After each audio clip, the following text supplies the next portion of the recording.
The former president was defiant walking into the courthouse, accusing the New York Attorney General of corruption. This has to do with election interference, plain and simple. They're trying to damage me so that I don't do as well as I'm doing in the election. Trump and his company are accused of lying about his wealth and the value of properties. Fox's Jared Halpern. New York Attorney General Letitia James says no one is above the law. And it is my responsibility and my duty and my job to enforce it. She's seeking $250 million in penalties. A date just set for the criminal trial of U.S. Senator Bob Menendez, the New Jersey Democrat, and his wife charged in a bribery case, along with 3 New Jersey businessmen who have also pleaded not guilty. In a court hearing today, the judge setting a trial date of May 6th. The statute of limitations on sex abuse cases is lifted in Maryland under a new law that took effect yesterday, opening the door to new legal claims. Maryland is now the 10th state to get rid of the statute of limitations. Ahead of the legal change, the Archdiocese of Baltimore last week filed for Chapter 11 bankruptcy. Attorneys and advocates for potential victims claim the move is to protect what assets the church has and to keep down numbers of claims. Fox's Gernal Scott. Nationwide, 37 more state legislatures are considering lifting limits. The first ever fine for space debris enforcement issued by the Federal Communications Commission, hitting a unit of Dish Network with a $150,000 penalty for failing to properly deorbit a satellite, posing orbital debris concerns. Dish admitting liability and agreeing to a compliance plan. Mixed finish on Wall Street. The Dow down 74 at the bell. America's listening to Fox News. What's for dinner? Burgers? After last week, no thanks. Avoiding foods due to fear of diarrhea, gas, bloating, stomach pain, or loose, oily stools? It may not be just stomach issues. It could be EPI, or exocrine pancreatic insufficiency. EPI can cause uncomfortable symptoms because it's a condition where the pancreas doesn't release enough digestive enzymes to break down food. But EPI can be managed. Use the symptom checker on identifyepi.com and talk to your doctor about your symptoms. That's identifyepi.com. Sponsored by AbbVie. These statements have not been evaluated by the Food and Drug Administration. This product is not intended to diagnose, treat, cure, or prevent any disease. What's up? I'm tired of feeling so bloated. That used to be me. Then I got this. Align Bloating Relief plus food digestion. A probiotic, right? Yeah, it works naturally with your gut to help soothe occasional bloating and gas. Plus, it has vitamin B12 to aid digestion by helping convert food to cellular energy. 2 benefits, 1 capsule. Align Bloating Relief plus Food Digestion from the #1 doctor-recommended probiotic brand. Learn more at alignprobiotics.com. Mixed reactions to the zero cash bail policy now in effect in Los Angeles County, where most suspects arrested for non-violent or non-serious offenses will be released while awaiting trial. Critics say the policy will embolden criminals, while supporters say it comes after criticism cash bail favored the wealthy. Conditioning a presumptively innocent person's freedom on how much money they happen to have access to is no way to keep anybody safe. Civil rights corps Jeffrey Stein argues to LA's Fox 11 News moving away from cash bail doesn't result in an increase in crime. Those suspected of serious offenses or being a danger to society will be referred to a judge who could order them to remain in custody or release them with electronic monitoring. Kristen Goodwin, Fox News. A fired adjunct professor in New York, Shalene Rodriguez, accused of threatening a reporter with a machete, pleads guilty. She pleaded guilty to menacing and harassment, taking a plea deal which will require her to do 6 to 12 months of what's called dialectical behavioral therapy. And in really, really simple terms, she's going to be using mindfulness to talk through really intense emotions. Fox's CB Cotton. A toilet paper company unveils a new feature. It only took a century. For the first time in 100 years, Charmin has announced a new design in its toilet paper. The popular brand is reinventing the square, and its Ultra Soft Rolls brand will have a new perforation line. According to Charmin's maker, Procter & Gamble, the Easy Tear paper, which has been in the works for 5 years, will have scalloped edges in an effort to give customers a simpler and smoother tear. A senior scientist at Procter & Gamble said that users' top complaint for years has been an inability to get even tears in the paper. Fox's Hillary Barsky. Recapping stocks, the Dow drops 74 points, the S&P up a fraction, the NASDAQ up 88. Elisa Brady, Fox News.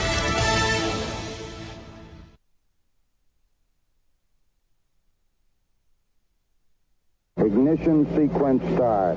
5, 4, 3, 2, 1, liftoff. Check. I literally just create madness. Well, they're up. I'm going to go off here. They don't have a great quarterback. I got to take a break. I'm getting in trouble. To win the Big Ten, you first got to win the West. Bad Bunny. Have you heard his name in a while? No. Has it bothered you? No. Defensively, they got to come in with some confidence. Is that even analytics? I'm in a parking garage, kind of lost. Terrence Shannon, Matthew Meyer, R.J. Melendez, Coleman Hawkins. These trophy presentations aren't over. I didn't come here to go 5-7. I'm so proud of Illinois football right now. I'm so tired of Joel Embiid. We're not taking Patrick Corbin. I want to bet the Bears. Oh. You are Reba McEntire's niece. Roshan Russell. Coach Bielema. You no longer salute to yourself. What? We got all kinds of things for you here. There's a lot of glass. Oh. Guys, we have breaking news. Uh-oh. It's the Drive. Smack Dogs. Thunderstruck.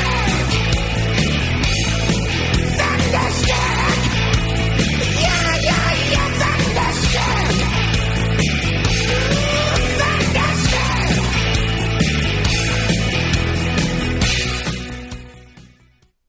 Oh no! We suck again!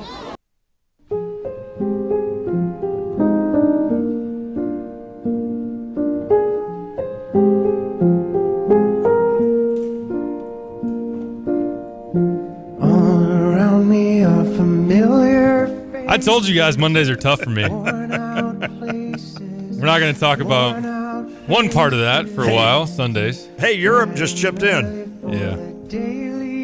Hey, we decided to go for it on 4th and 1. But it is Monday, and our guy Jay Lehman is here. Let's go. Hey, Through Jordan, thick and thin. Jordan Spieth just missed an 8-footer. Jay's here.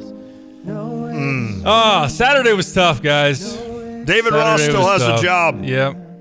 Ollie Marmol still has a job.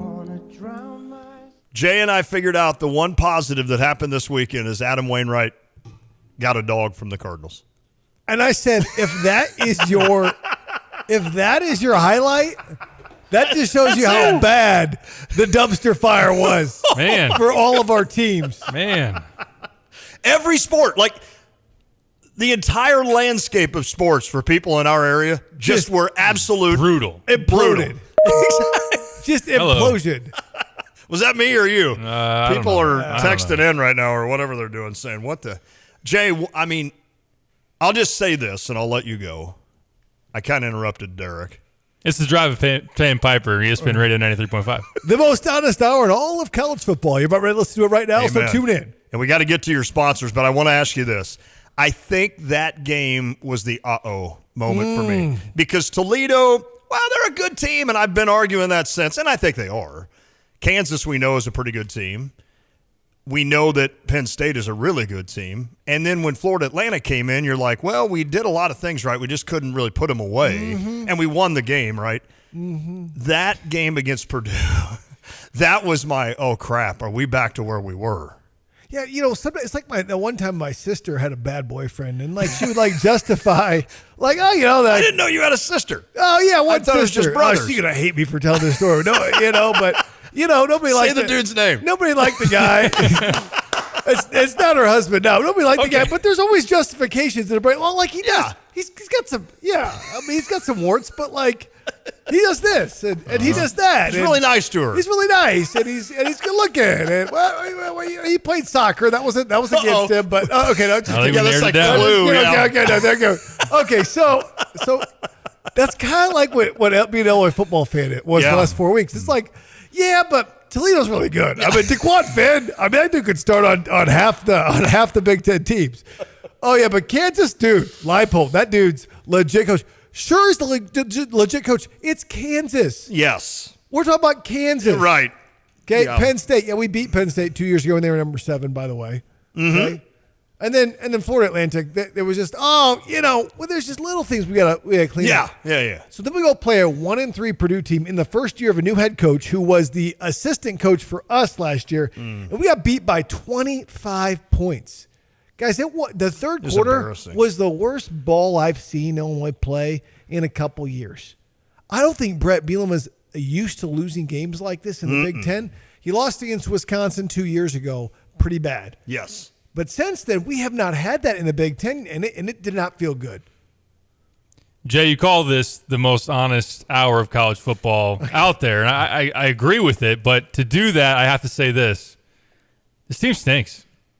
They're a 4-win team, maybe, right now. I'm with you, Pipes. I didn't want to believe that. I did not want to believe that. I mean, I did not want to believe that they're not you didn't want to break up with the girlfriend. Right. You wanted to justify, keep the benefits and lose everything else. That was the problem. It's bad, and it's scary on the lines, which is what I thought would be a strength. That's over. We can't sit here another week and say Illinois should be able to control the line of scrimmage against anybody left on their schedule. It's not nobody. It's not a thing anymore. It's gone. Doesn't exist. And controlling the line of scrimmage comes down to this. You look at the top third of the Big Ten teams. They're going to be able to run the ball and stop the run. The middle third's going to be able to do one or the other. Right. The bottom third's going to do neither. We can do neither consistently. And I would say this. Our lines are our weakest point. Our offensive line has been our weakest point thus far. Yeah. I agree. All the position groups. I agree. Now, I know Zy Chrysler's been banged up. I know Gesky got banged up. I know Isaiah Adams had to move. I don't care what's going on. Other teams have injuries too. We got to figure out the offensive line. And I don't know if it's this. I've been thinking about this at night. So I'm laying in my bed. Not my water bed. My dad used to love water beds back in the day. Water Give bed. me a holler if you had a water bed. My college roommate had a water bed. That was like, dude. He was always fiddling with it. There was always issues. You were booming in business back then. Until I was so sidetrack here. So I was forbidden as a kid to have any kind of pins near my bed. Oh, I'm sure. Because the pin could fall into this big, water balloon kind of thing, and it would pop, and you'd wake up, and you thought you wet yourself, but there was no smell. You were just wet. That was the water bed. And all the way to the bottom. And guys, they all went out of business. I asked my dad, why'd you like it? So it was just like, they were the cheapest beds around back then. They were. It was just a big tank. You filled up, you brought the hose in the house and everything. It's just so weird. Anyway, I don't know how that came out. I was lying in bed, though, in a real mattress bed on Saturday night. I'm like, was Chase Brown that good that he erased a bunch of our offensive line? I was about ready to ask you that question. We're thinking the same thing. Yep. He made our offensive line think they were a lot better because he could make one or two guys miss. And DeVito got the ball out quick. He did. Right? And now we knocked him because he couldn't throw downfield. It was all RPO. But the guy moved the ball. Okay? And number two, were our defensive backs just that good that nobody could throw the football on them? And so we got a bunch of sacks or picks? I'm just trying to put it all together now because something's missing. And like you said, Pipes, not a very good team. I think your word was stinks. I have them as a 4-win team right now. I think it's a toss-up between Northwestern. I think they'll be favored against Indiana. I obviously favored against Nebraska. Hard to believe Nebraska's bad. But 4 wins the way they're playing right now. Doesn't mean they can't change and win more games. But from what I've seen so far, they're a 4-win football team. Jay, I think there's a lot of big picture stuff that I want to be able to hit on with you as we go through this hour, but kind of to focus in on what happened on Saturday. How does an Illinois offense, slow starts have been pretty much the biggest consistency for them through the first 5 weeks, and had another one, 3 points in the first quarter. And of course you had the Luke Altmaier fumble into the end zone there in that first half. But for an Illinois offense to score 19 points against a Purdue defense that had been averaging 33 points a game allowed, that's a bad defense. At least it had been. Yes. And yet they seem to be aggressive. Number 5 Scorton just was eating us alive. What happened? Well, we cannot handle movement on the offensive line. We've seen this the whole time. We saw Kansas move. We saw Penn State move. The defensive line moving, not just trying to play it straight up, moving left and right, stunting. We have a real hard time picking up stunts. And I think no matter how good the play call is, which I think, and even Brett said he's got to talk to the offensive staff. So Lundy's not off the hook. Bart Miller's not off the hook. None of them are off the hook. But as good as the play call is, it doesn't matter if you can't block it. And we had 2 touchdowns that we just totally miss. Yep. I mean, we had Henry Boyer wide open. Oh my goodness! And just totally overshot him. And then, it was a great ball, I thought, to Pat Bryant in Altmaier's defense. That was a great ball. Pat Bryant's got to come down with that. Pat Bryant, I think he's got all the talent. He's got to catch the football. Yeah. Isaiah Williams has been a bright spot. Leads the Big Ten in receptions and now yards. It was kind of shocking for an offense this bad that would have the receiver that does those things. Maybe because we just don't have anybody else. It was weird. That Boyer thing, that was almost weird. Did you guys have this this is a sign of things to come feeling? I mean, because he was so Lon, wide when open. don't we have that feeling as a Illini fan? I'm with you. We were at an establishment, and shocking, right? It is shocking for you, yes. And it was my boys and I, and we were just sitting there, and Altmaier does that, and out loud in front of the entire bar, I was like, oh my God, Luke. Excuse me, Lord. But I was just like it was just like I didn't even know I was saying it. And I was like, oh my gosh. That was bad. Like you missed him by, he thought he was 30 yards downfield and Boyer was 12. It wasn't even close. No. It was a bad ball. Yeah. And to say the least. I give Luke credit, I'm sure, to the point where he's just like, what just happened there? But, I mean, he bounced back in some ways, but that was a 4-point play basically because you only got 3 instead of 7. You go all the way down the field, and it does seem like the first drive, it does seem like there's a little more creativity, a little more counteractions. He kind of had them on their heels, and then they find a weakness in our offensive line, and they just pillage it. I mean, just over and over and over and over, and we struggled up front, guys. I mean, really, really bad. Really bad. Brett Bielema said at halftime that once Purdue figured out where our weaknesses were on that offensive line, they really took advantage of that, and it showed in the second half. Does that surprise you with Ryan Walters, who knows this team as well as anybody? Well, and Isaiah Williams said they knew exactly what routes he was running. But we should know what Ryan Walters is doing too, right? So it should work both ways. I think you saw Ryan Walters, by his very nature, is a aggressive play caller. Big time. Very aggressive compared to what Illinois was trying to do. We're not getting a ton of pass rush, guys. I mean, it's not great that our 2 interior guys are our best pass rushers. Usually you'd have some, guy on the edge. I think Coleman and Akis and Alec Brand have combined 1 sack through 5 games. That's incredible. We got to have more production out of them. And it's not like teams haven't tried to throw the ball. We've had a lot of opportunities of people throwing the football all over the yard on us, but we're, for some reason, not getting the pressure we need. And I would say our defensive backs, we are a work in progress. It felt when we were watching this football game that the whole game plan was back shoulder fade. You're either going to catch it or get a pass interference. That's what it felt like with Hudson Card, throwing up to Yassine, throwing up to Deion Burks. Hey, I think Zach Toby's going to be good. Right now, though, technique wasn't there. PI. Taz Nicholson, little handsy, got a hold call, right? So all those things add up, and it just was a bad third quarter. And I think for an Illinois fan, on a global perspective, it's like this is why we walk on thin ice all the time. Yeah. We don't get excited. We don't get our hopes up. We do. We know we're getting ready for disappointment, right? And that's been so difficult with this team. We've thought that we've got our guy. We're getting our hopes up. It just seems like they're farther away than we thought. Yeah. Jay, it's of course easier to say in hindsight now, but I think a kind of a big picture thought that came to mind for me is that the portal cycle last year seems like a pretty big failure, in my opinion. Like I'm not going to say that Luke Altmaier is not the guy. I think there's still plenty of time, but in hindsight, of course, you'd like to have, knowing how bad this offensive line is, someone to come in and bolster that. Now, they had Avery Jones, who flips to Auburn. Yeah, and that's, ECU guy, yep. That's one that obviously hurts you. But like defensive backs, I would think, and again, I'm not counting how much NIL money I have to dish out and everything, but coming off a year when you had Witherspoon and Sidney Brown and Quad Martin, seemed like the best time to go in the portal and say, who wants to be the next one of those? And it didn't seem like Illinois brought – they got Clayton Bush and they got a couple other guys, but nobody that really seems to be moving the needle. How much do you think this team just doesn't maybe have those holes now? It seemed like Illinois didn't do a good job of addressing in the offseason. That's one thing that I'm seeing. So the portal grade's got to be pretty bad for Illinois, like you said.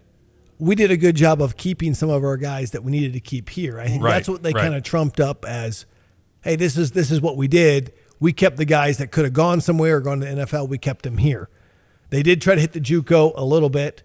They got one of the top 10 transfer quarterbacks probably out there on the market. So Altmaier, they probably got. I know they probably wanted Hudson Card. They were competitive again. I think Hudson Card just went there because the air raid at Purdue. Mm-hmm. But as far as filling the voids that you need, we did not do a good job in the portal at linebacker because we have a lot of young linebackers. We do. Barnes, right? We do. We have the defensive back you mentioned, offensive line. I'd even like to see a quick back. Like that's not. I mean, Aiden Lawfrey's quick, but he's just small, struggling pass protection. Right? We don't have a quick back like a Tyrone Tracy. You watch other teams. Like I was watching Mississippi, Ole Miss, LSU on Saturday night. They make it look so easy. The offense, there's so much space. I mean, doesn't it? It's just like, oh, throw it here. I mean, you could say they're not playing defense. I get it. It seems like guys are just draped over us, and every yard is like just. It's like the Camargo crawl. It's just right. And you watch LSU and Miss Ole Miss, and it's just like guys catching the ball like a little 5-yard route. He jibber jabbers for a 7-yard run. Yep. Okay. Yep. It just It's seems simple. so simple and easy, and then when we watch it, it's just so painful.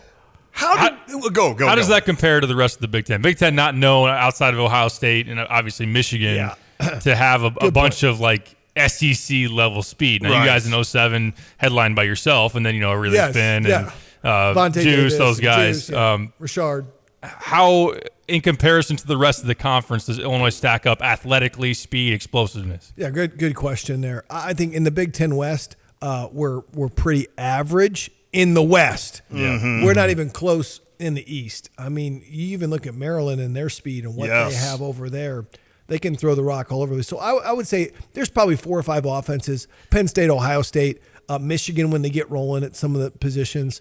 That can kind of hit you like that in the Big Ten. Certainly not the level of the SEC and the style of offenses. But, man, our division is not a great division. And this was the year to do it. And I feel like we're really struggling when we have 3 or 4 new coaches in the West, and we just got beat by a first-year head coach. It looked like we were the first-year head coach. Exactly. Mm. I mean, are Midwest people that slow? Well, I will tell you that there seriously. was a slang for linebackers that looked like me, and that was they called me the Midwest Mike. Mike is a slang for middle linebacker, so Midwest Mike linebacker. You expose the Midwest. That's what Michael Oxley used to call me all the time. Oh, the Midwest Mike. We got Jay Lehman over here. So, I mean, a lot of people call them overachievers, maybe not the best athletes, but that's kind of what a lot of Midwest guys are. Yeah. You find a lot of those guys in Wisconsin and Iowa, even in Illinois, but I would say Wisconsin and Iowa are the true overachieving, good old Midwest boys kind of programs. And we kind of aspire to be like them. We're not even close right now. I thought we were them last year because we beat them, but the consistency they've had is beating the consistency we've had all day. Well, if you're not fast, you better be physical. And this team's not that not winning that That's a little mic drop there. Type of way. One thing I will say this, in 06, even when we weren't that good, we lost lost a lot of games in 06. We were close. We led the Big Ten in rushing in 06 and 07. People don't realize that. We were running the ball on people. We could at least do that. And we had some issues throwing the football. Right. But you could hang your hat on, hey, we could run the football on anybody. And if we can shore up some other things, you can have a consistent winner. We don't have any of that right now. But you know who is consistent? Iroquois Federal. For all of your lending needs, our title sponsor here. We had a lot to complain about today, so it took us 20 minutes to get to you. But you don't have to complain about Iroquois Federal or all your lending needs. Got to talk to Bob Guido. Bob's a legend in the lending community, along with Ryan Lowry, Mike McHale, and, of course, Brenda Crane. For all your lending needs, are located in Savoy and, of course, in Champaign. Iroquois Federal. Also, you got to reach out to Kyle for your insurance. Kyle at IPGINS.com. That's Kyle for IPG Insurance, auto, home, life, habitational. He's a one-stop shop for all of your insurance needs. And do not forget the fried pickles at Long Branch. They are the killer when it comes to, in a good way, and it comes to your apps. Wednesday through Saturday, 5 to 9 p.m. in beautiful downtown Aslan would say, eclectic Gifford. Yes. Say hi to our friend Donnie. Get yourself a tomahawk steak. I want to encourage everybody to send in your questions, 359-2255. 217-359-2255. U of I, a Illini Lake text line. Jay, I guess when I come back, now obviously we're so close to the program, I feel like you either need to come into a season and just burn it down and say, they're not going to be good. We know what Illinois football is. But I came in way too optimistic, and maybe the signs were there not to be that, right? Maybe a new quarterback, you lost all those guys to the NFL, you lost a guy in Chase Brown that ran for how many yards? 1,600 or whatever yards. You lost a couple of offensive linemen.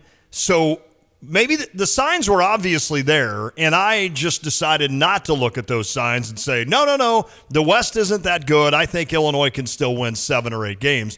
So when we come back, I want to ask you, did we just simply overlook the idea of all of those things combined? And maybe this program is still in decent shape because the guys we're talking about, I mean, you've got some young kids at the wide receiver spot that I think could be really good. You've got Caden Fagan. Josh McCray's still young. Fagan's still young. I mean, you've got guys coming back there.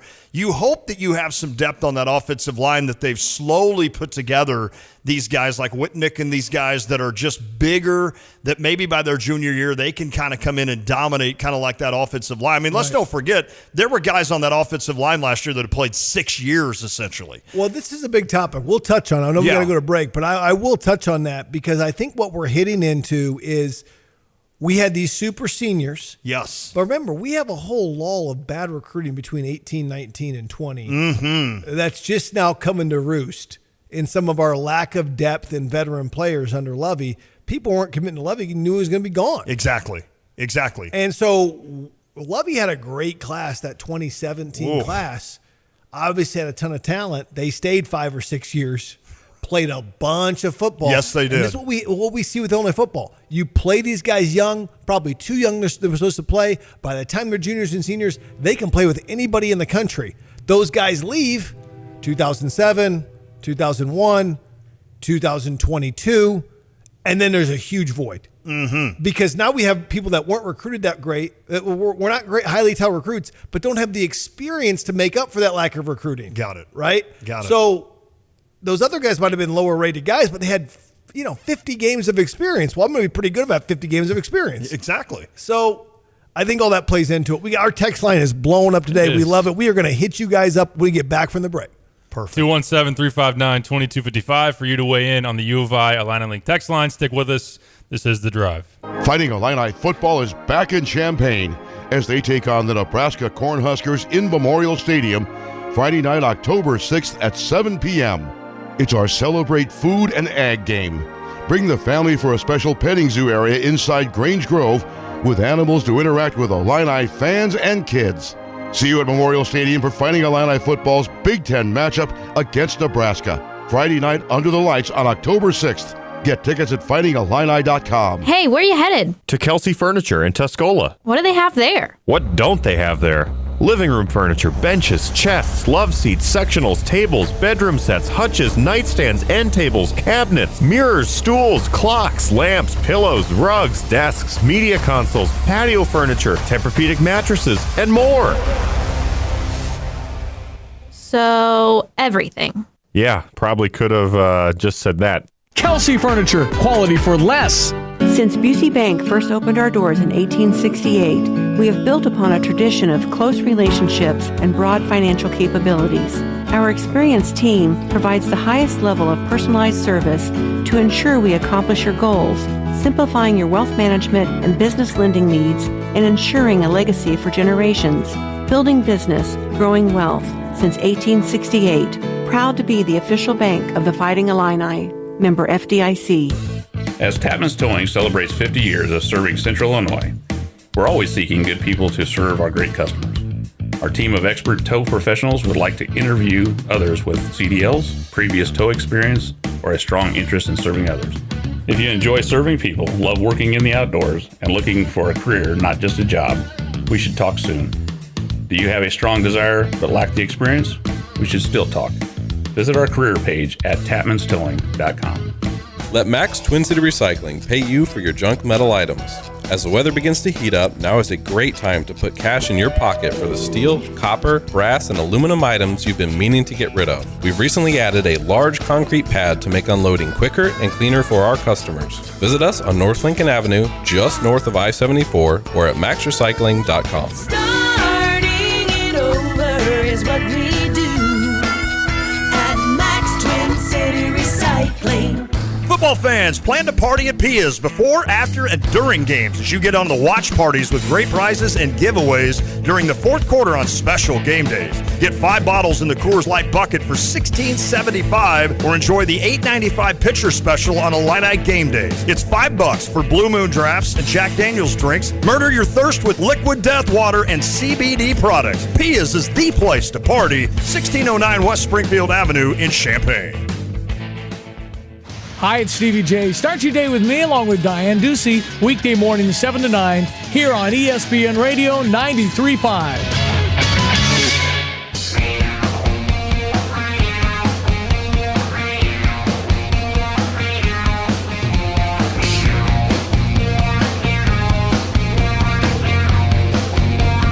Before we get back to Jay Lehman and all of your texts in the U of I Atlanta League text line, I got to tell you about Busey. Busey is proud to give back to its communities by doing the right thing for customers and building trusted relationships that span generations. In 2021 and 2022, Busey Associates generously gave over 20,000 hours of their time to hundreds of community organizations. Nearly 200 associates actively commit to board service in their communities. And get this, Busey Associates have raised more than $450,000 through the Pay It Forward Fridays payroll deduction initiative since its inception in 2015. They also have contributed to a bunch of scholarships, over $258,000 in scholarships through that footprint as well. For more information about Busey's volunteer initiatives and charitable campaigns, check out Busey's 2022 Impact Report.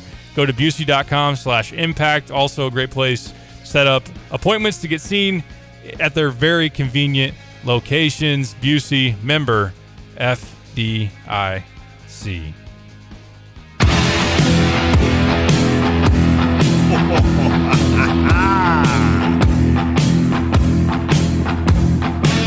There's not one Scorpion song that can wipe away the disgusting. I'm trying to cheer you up. Taste that I had from this. I didn't even know that was Scorpions. So I knew that Rocky Like a Hurricane was the Scorpions, right? That's the only one I knew, but not my era. This is the best. The Zoo. This is their best song.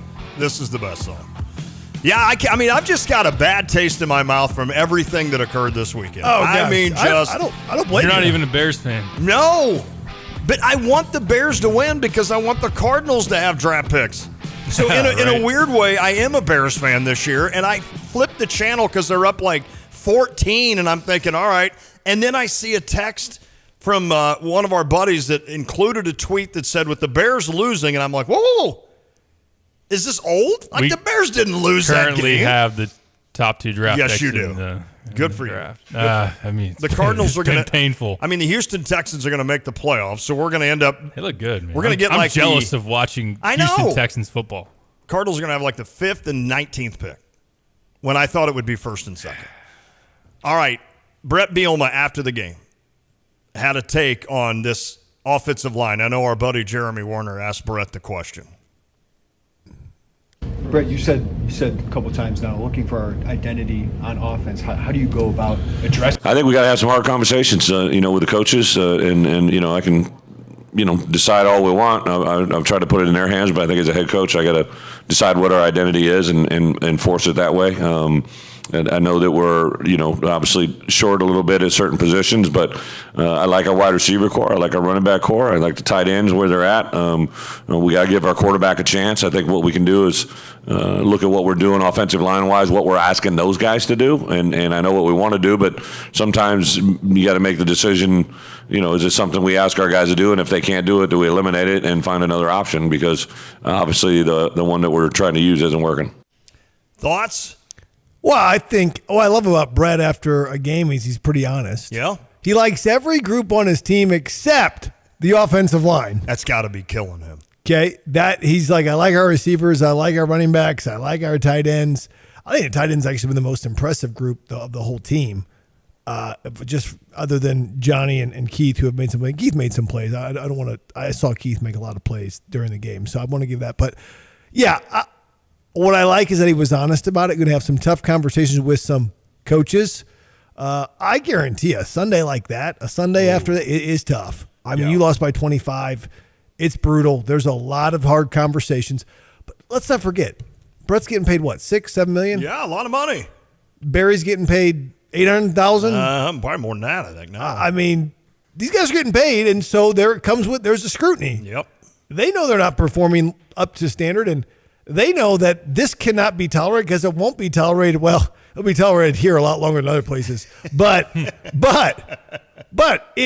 that's not what they. I saw one text say, "Hey, Brett didn't come here to be your 5-7. Did he come here to be 2-10?" I think that's a little harsh. I do too. But the point is, this is not acceptable, and I understand that. How would you grade? I think people are asking right now on both coordinators, but while we're talking offensively, Barry Lunney through this season, what's not going well and what he's doing to fix that or not fix it. See, the hard thing about offense is all about execution. Defense is about knocking a brother out. I shouldn't say knocking somebody out, but you know what I mean, right? It's flying around. It's being physical. There's only one stat that really matters, I think, in defense. A lot of them go into it, and that's scoring defense. Mm-hmm. It's like that's 12.8 points a game. That's what we had last year. Is scoring defense. It's 30 now. It's like 32, right? It's 32. huge. I mean, you can talk about first downs or get off the field on third down. You could talk about turnovers, and those all contribute to it. But there's really one stat that really matters, and that's scoring defense. When it comes to offense, I would make the argument there's only one stat that really matters. That's scoring offense. Mm-hmm. I mean, you could say all these things contribute into it, but in order to score, it's essential that you execute. The onus in football of execution is on the offense. The advantage is that they know where the ball's going. They have a play. Defensively, you have to make up for that with aggression, scheme, physicality, because you can move before the snap, right? They cannot move before the snap. But the execution onus, you can get wide open. You still have to catch the ball. Sure. You still have to throw the ball. You still have to protect. So offense is execution. On an execution level, we're at about a D right now, offensively.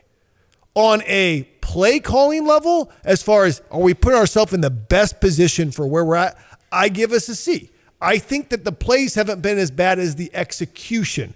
I think there's been times, 2 plays in Purdue, wide open. Yeah. We didn't execute. Right. I think in the red zone, we're way better executing than we were last year. That was an issue. I think they've improved in that. I also think when it comes to execution, we don't know what our number one thing is we can hang our hat. Can we give the ball to a guy 30 times this year like we did Chase? No, we can't. So we got to find something else of what our thing is. Right. On 4th and 1, can we do a QB sneak? Doesn't seem like it. Tom Dito picked up like 8 first downs last year doing QB sneaks. We're not doing that. So I think the calls have been better than the execution. Does that make sense? No, that's fair. And so I would say that the offensive corner is in charge of everything. Yep. But at the end of the day, largely during the game, it's about the calls. And I don't think the calls were necessarily half bad. I mean, in some games you say a B, some games you can say maybe an A. I think the execution has been really, really poor. And that's not just players, because the coaches are coaching the players how to execute it, with drills and scrimmages and games. The execution on offense has been poor. That's what blocking, poor. Horrible. Catching the football, horrible. Yeah. Bad. Mm-hmm. This is not peewee. These are college athletes, some of them getting paid, bad. Yeah. Turning the ball over, bad at sometimes. Errant throws, bad. The execution. So I want to make a separation. It's not just all play calling. A lot of it is execution. Yeah. And I would think that Barry Lunney and even Aaron Henry would give themselves C's if they're 2 and 3. Yes, I would agree with that. Right? Now, one other stat that I think is huge is time of possession, and especially in the West. Like, I feel like you can do well in the West if you possess the ball quite a bit, let your defense rest. It's what everybody does in the West. That's exactly right. So that is one thing that Illinois is not doing that well either this season. Sure. And I guess, so my question is, when Brett Bielema says after the game, we're going to have some hard discussions, and he basically said, I guess as the head coach, I'm going to have to kind of force the situation as to what identity we're going to have. Does that not tell you that this is going to be against Nebraska? You're going to see about 50 runs out of this team. I mean, if there's one way Brett Bielema is going to lean, if he's the one that goes into these meetings yesterday and says, all right, it's my team now. I'm taking control of this offensive, and we are going to have an identity for the rest of the season. Right. Don't you think that leans more on we're going to run the hell out of these running backs? I think so. I don't think we have a dynamic running back, No, but we don't. I do think that Caden Fagan is going to get more reps. I think that that's where Brett's going to lead to. I think we're going to see more tight ends on the field. I think we'll see Henry Boyer on the field agree. with Tip Ryman. I think we'll see Griffin Moore. I think we'll see 13 personnel. It's 3 tight ends, 1 receiver. I think it's going to be hard for you to take Isaiah Williams off the field because he's your best playmaker. Maybe you spot him a couple after he does the punt return. Pat Bryant has not played, other than the first game, has not played at the level I think Pat Bryant can play at. He would say the same thing. So I've always loved what my coaches told me, and Coach Zook always told us, listen, if you claim you're an All-American, you got to make All-American plays. Yeah. If you're an A-plus player, make A-plus plays in A-plus games. So if you don't do that, we can't treat you that way. And so I do think they're going to run the football more. I would, but even some of these other plays, like we see some counteraction in the first drives from Barry Lunny. Counters, by their very nature, take longer to develop because I'm faking one way and going the other way. A lot of times, as the game goes on, we can't even develop a counter play because we can't protect long enough or block long enough. So there's a whole span of the playbook because we've gotten behind, too, that Barry hasn't been able to call. That's a great point. He hasn't been able to call a lot of these games the way he probably wants to call and get the time of possession. See, time of possession is one of those things that kind of snowballs one way or the other. Fair. I have really good success on first and second down. I'm probably going to run the ball on third down, keep the clock rolling. I don't have success. I have a third down pass. I either get incomplete or I complete it and I get the first down, or I don't complete it and it's not a first down. I'm kicking the ball away. So it kind of snowballs on it. And if I can't get off the field on third down defensively, which we have not been able to get off the field on third down, okay, I think Purdue was 8 of 15 against us on third down. We were 2 of 12 or 3 of 12 or something like that on the money down. So the third down is that big swing down for time of possession. Defensively, Jay, Aaron Henry, first-time defensive coordinator. We all wondered what that was going to look like. Also the fact of a challenge replacing a lot of that secondary, if not all of it. But there were some advantages built in, at least we thought. Having a first-round caliber draft pick in Johnny Newton, Keith Randolph, an all-Big Ten caliber type of guy. And then I thought that bringing in Jim Leonhard, my first thing was, all right, who's a better mentor out there than Jim Leonhard being in there through the week? So far, the results aren't really there. How much criticism needs to be on Aaron Henry for what's not going right defensively? So this is a great point. First off, the buck stops at Brett Bielema. Right. Brett, he promoted Aaron. He brought in Barry Lunny. And he knows that. At the end of the day, when you're the head coach, you make that much money. These decisions are big deals, and that's why he's getting in the room and having tough conversations. Absolutely. We also have three former coordinators and Aaron Henry on that staff. Jim Leonhard's his analyst. Andy Boo was a coordinator at Maryland. And Brett Bielema has been a coordinator at multiple institutions, Kansas State and Wisconsin. So there's a lot of stuff going into the brain trust here. I think, though, that we saw – and very similar defenses, we saw a different level of aggression from Ryan Walters than we did Aaron Henry. Mm-hmm. I think, like anything, I start something new. First radio show I do, first TV thing I do, I got a lot to learn. Sure. Right? And so I think there's definitely some lumps to take. The problem is in college football, in big-time college football, you don't have time to take lumps.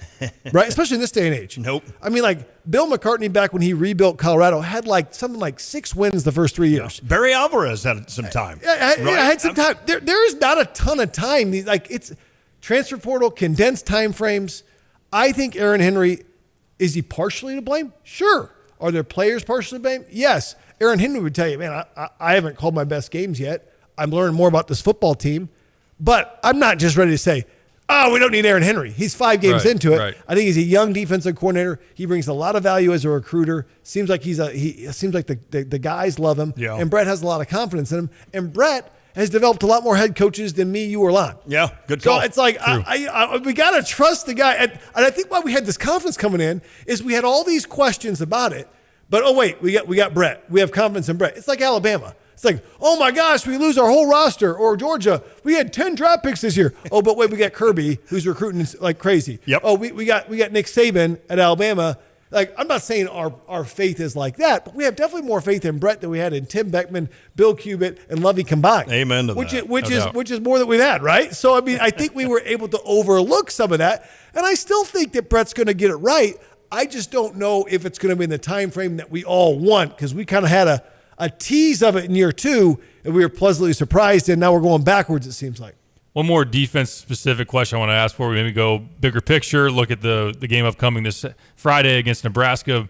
Gabe Akis, it's a tough one because everybody is kind of perplexed by it. A guy that going into the season, we might have said, is he going to be the next Simeon Rice? Is he going to be in the NFL here in 2 years type of thing? He's pretty much been non-existent outside of one sack against Penn State. What are you seeing with that? And here's the thing. I think Seth Coleman is just as good as athlete as maybe Gabe. Maybe not as thick as Gabe. And Alec Bryant, former four-star guy, Virginia Tech transfer. All three of those guys need to have more production. Yeah, they look the part. They're part of the all-bus team. They look good coming off the bus. I was not on that team. Ohio State's full starting lineup is always on that team. They look great coming off the bus. And those Michigan offensive linemen, when I played against them, goodness. they were huge. As my East Coast friends, they always forget the H. Huge. Huge. Huge. But I would say this, all-bus team. I really like Gabe. I like Seth. I like these guys. And I thought, out of those, Seth, Alec, Gabe, I think you're planning on, you're going to give me 1 sack a game, 12 sacks over the year. I think that's a very fair thing to ask, a guy. Shoot, Khalil Mack had 6. I'm not saying these guys are Khalil Mack. Khalil Mack had 6 in a game. We've had 1 in 5 games. That's crazy. And not like teams haven't thrown the ball on us. And teams have thrown the ball downfield. I know we had mobile quarterbacks for 2 of those first 5 games. It didn't help get more pressure. Sometimes they run into you. Hey, you get lucky, right? Right. And I would say this, especially with guys like Johnny and Keith on the interior, where you have to really block them with 1 or 2 guys, you should be getting favorable matchups.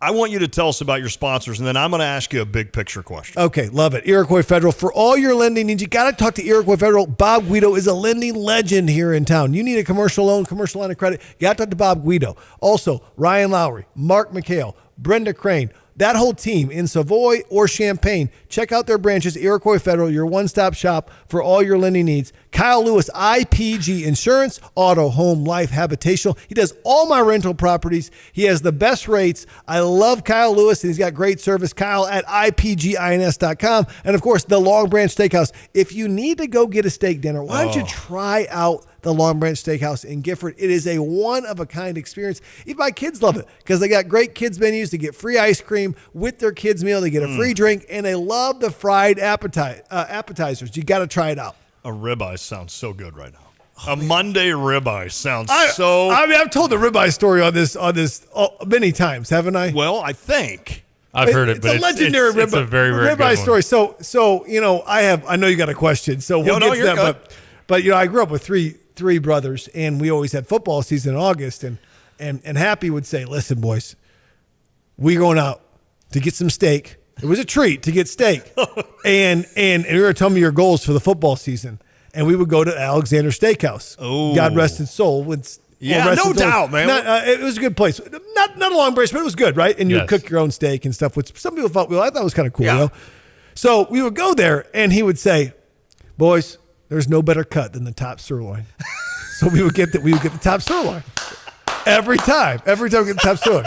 Okay, they had 4 boys he was feeding. So then I go on my recruiting visit to Illinois. We go to the Ribeye, another great steak institution in town, and they give me a ribeye. I'm like, these cheap guys in Illinois. If I was at Michigan, they would give me a top sirloin. They would give me a top sirloin. Everybody knows that's the best cut. So I eat my ribeye. It wasn't until I was out of college that I realized that a top sirloin was a pretty low grade cut. So I went back to my desk and I said, "Dude, I had 4 boys. I was broke on a pastor's salary. And you guys wanted to get steak for your football game goal, so I got you guys top sirloin." I don't think I've had top sirloin since because ribeye's way better. But there you go. Just wait till your kids get older. There you go. They're a top steak better. Yeah, there we go. Eat up, boys. Here's some cube steak for you. Yeah. Eat up. Hey, I love cube steak, by the way. All right, so big picture. I asked you earlier in the show, did we overlook a lot of things? I think there's a sector of our listeners that certainly when this season started said, all right, Lon, you're smoking something to have 8 wins. Or, but I still think you can beat Nebraska and Northwestern and Indiana. There's 5 wins, right? We could. I still but think. But the way we play, I don't know if they're saying the same thing. Yeah, right. They're saying the same thing. That's exactly right. Sure. So you look at this big picture and you start looking at yourself like we lost a lot of stuff this last year. Sure. Well, I mean, I don't have to go through the list. Everybody knows the list, what you lost. This coming season, you're going to lose Johnny Newton and Keith Randolph, which are two huge misses. Don't get me wrong. And I think Tayra Edwards might be gone too as a nose tackle. So your defensive line, obviously something you got to replace. You're going to lose Tyreek Barnes. Yep. I think Taz is back, right? I think most of your secondary would be back, and then offensively, you're losing Julian Pearl, which will obviously be a big one, and I think Zion Isaiah, maybe? Isaiah for sure. Zion might have an option for a third year. I'm not sure, though, on that. So when I say those names, and obviously taking nothing away from Johnny Newton and Keith Randolph, who are NFL guys. Sure. But when I say those names, you're not losing as much as you did this past season coming into this season. You've got Luke Altmaier, who just started for the first time ever, and he shows signs. He also shows some things that lack you're like, of experience. Yeah, lack of experience. By the way, he's going to join us at 4:05. We'll ask him about that.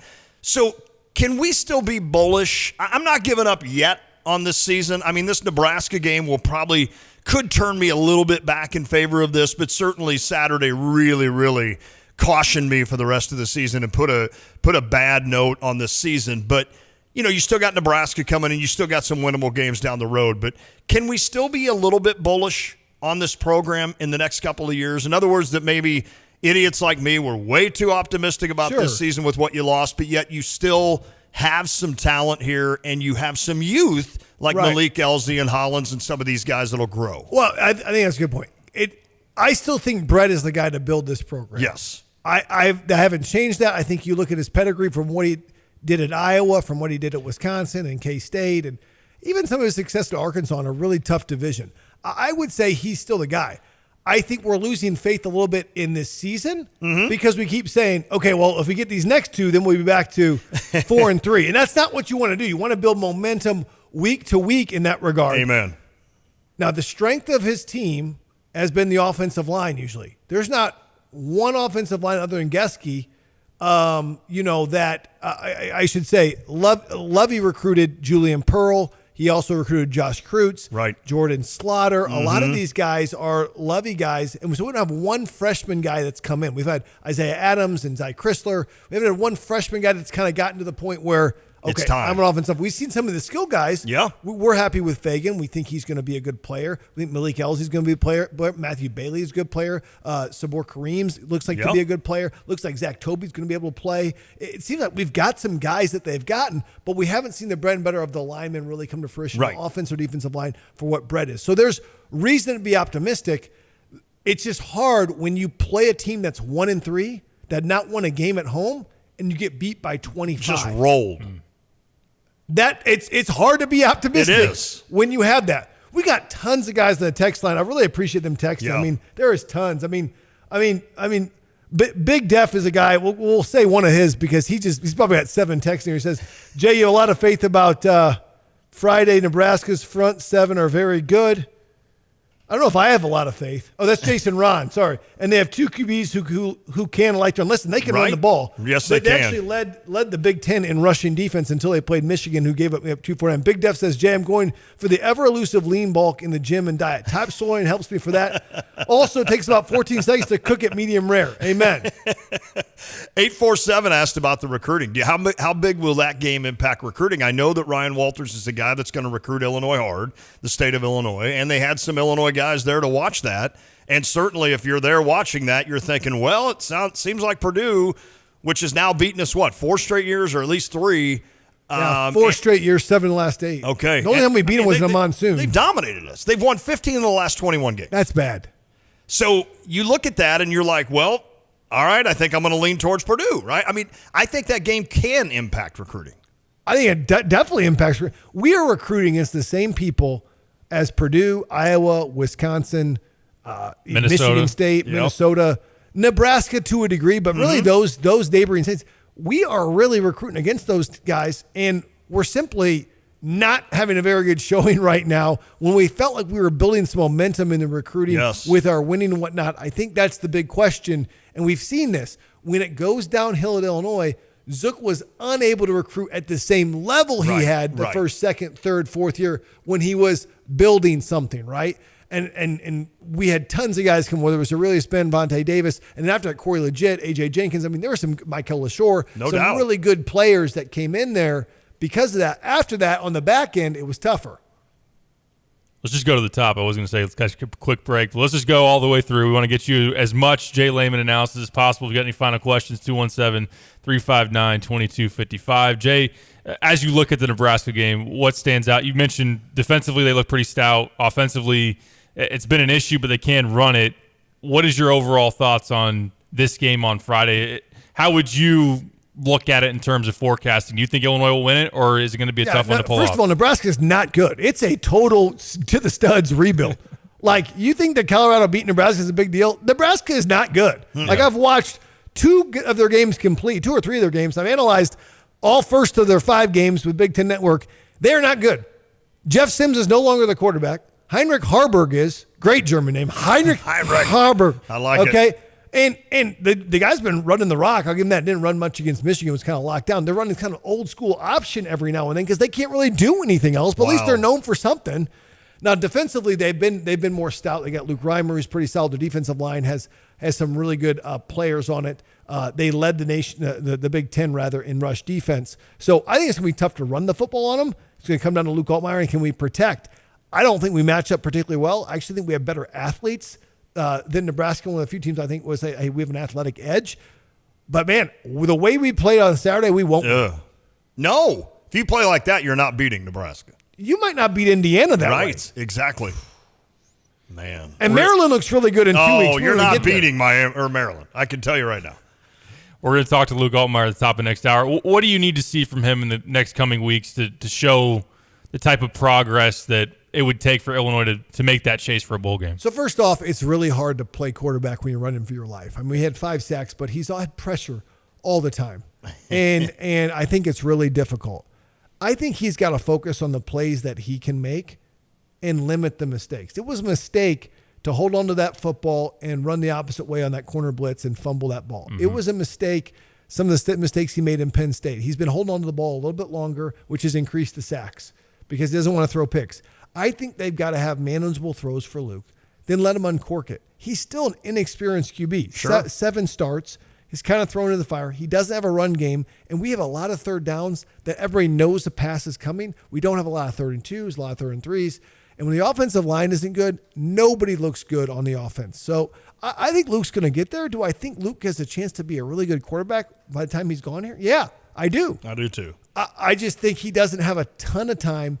And other than Isaiah Williams, has not had consistent weapons. I would love to see him hit the tight end more.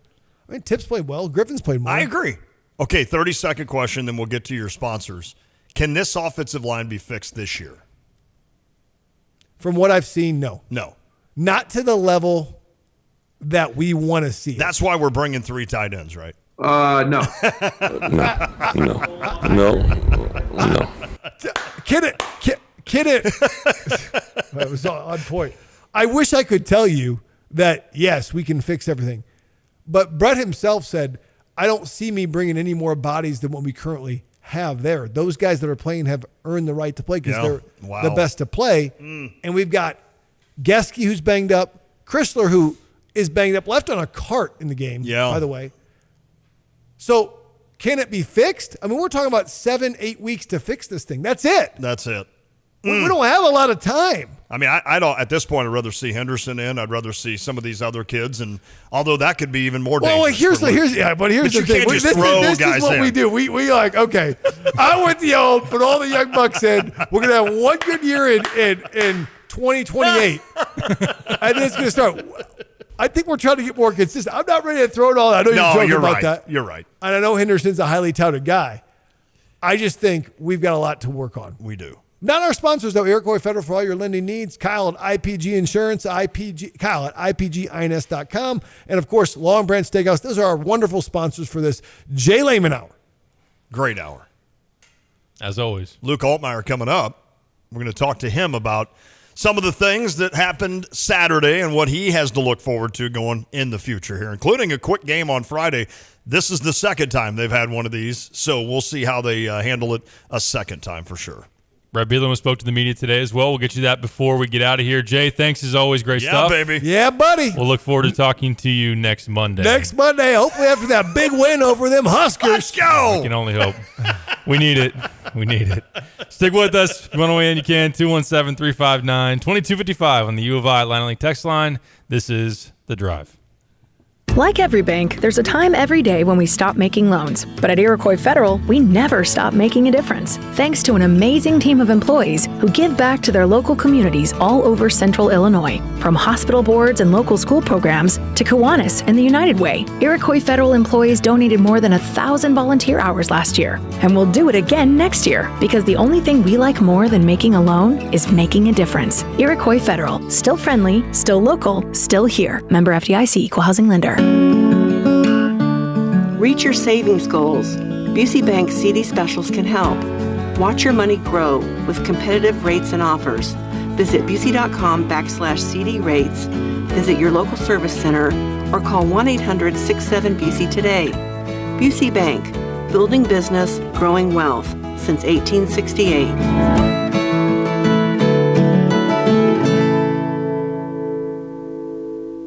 You're listening to WSJK ESPN 93.5 Tuscola, Champaign-Urbana, your home for the St. Louis Cardinals. The banks aren't a victim. The insurance companies are a victim. Everybody got paid. It's a terrible, terrible thing. This was for politics. The New York Attorney General is seeking $250 million in fines. If he loses the case, Trump could also lose multiple properties and face restrictions on doing business in New York. House Speaker Kevin McCarthy says he's focused on getting the job done, not a challenge to his leadership, from Republican Congressman Matt Gaetz. Bring it on. Let's get this over, and let's get focused on what the American people want. A motion to vacate is expected from Gaetz, who's frustrated with McCarthy's handling of spending disputes and says he'll keep trying to oust him as Speaker if the motion fails. President Biden marking the anniversary of the Americans with Disabilities Act, signed in 1990. For more than 61 million Americans living with a disability, these laws are a source of opportunity, meaningful inclusion, participation, respect, as my dad would say, the most important of all, dignity.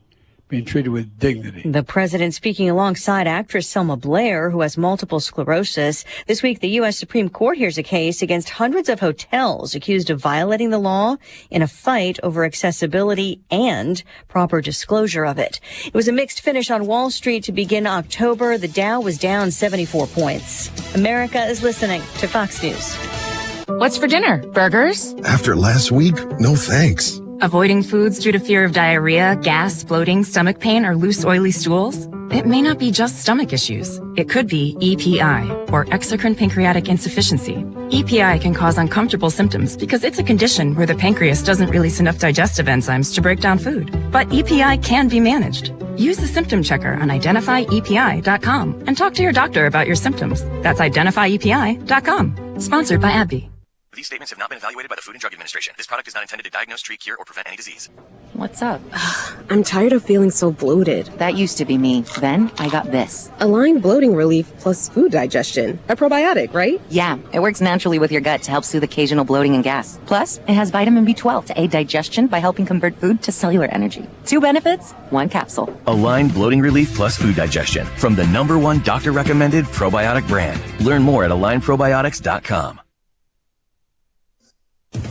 A 9-year-old girl last seen over the weekend at a campground in New York State remains missing. Searchers are scouring some difficult wooded terrain, waterways, swampy areas, law enforcement members, drones, an airboat, 6 underwater rescue teams, and a sonar-equipped boat, all out again today, as well as search dogs. The Amber Alert for 9-year-old Charlotte Senna was issued Sunday morning, but the 4th grader vanished on Saturday evening from the loop road of a campground at the Moreau Lake State Park, north of Albany. She'd been out riding her bike with other kids, but then went for another loop on her own at 6:15 in the evening. 15 minutes later, when she did not return, a frantic search gets underway. Her friends, family, fellow campers calling her name. Her bike is found at 6:45. Her mother calls 911. Fox's Molly Line in Wilton, New York. The family urging anyone with a tip, no matter how small, to contact state police. A congressman says he takes responsibility for pulling a fire alarm before a vote on avoiding a government shutdown. But Democrat Jamal Paul Bowman says he just made a mistake while trying to open a door. Bowman contends he was confused and attempted to exit the Cannon House office building. He was questioned by U.S. Capitol Police after the alarm triggered an evacuation. I don't know why this has gotten so much attention. I was literally just in a rush to go vote, man. Now, the GOP doesn't buy the explanations by Jamal Bowman. House Speaker Kevin McCarthy wants an ethics investigation. Democrats say McCarthy should address alleged misdeeds by another New York member first. That's George Santos. Fox's Chad Pergram on Capitol Hill. McCarthy letting a criminal case against Santos play out. Capitol Police say Bowman could face charges. A bipartisan trip to China by U.S. senators is planned. This being confirmed by the lead Republican senator on the trip, Mike Crapo. His office says the trip would also include Majority Leader Chuck Schumer and Lisa Brady. Fox News. Ignition sequence start. 5, 4, 3, 2, 1. Liftoff. Check. I literally just create madness. Well, they're up. I'm going to go off here. They don't have a great quarterback. I got to take a break. I'm getting in trouble. To win the Big Ten, you first got to win the West. Bad Bunny. Have you heard his name in a while? No. Has it bothered you? No. Defensively, they got to come in with some confidence. Is that even analytics? I'm in a parking garage, kind of lost. Terrence Shannon, Matthew Meyer, R.J. Melendez, Coleman Hawkins. These trophy presentations aren't over! I didn't come here to go 5 and 7. I'm so proud of Illinois football right now. I'm so tired of Joel Embiid. We're not taking Patrick Corbin. I want to bet the Bears. Oh. You are Reba McEntire's niece. Roshan Russell. Coach Bielma. You no longer salute to yourself. What? We got all kinds of things for you here. There's a lot of glass. Oh. Guys, we have breaking news. Uh-oh. It's The Drive. Smack Dogs.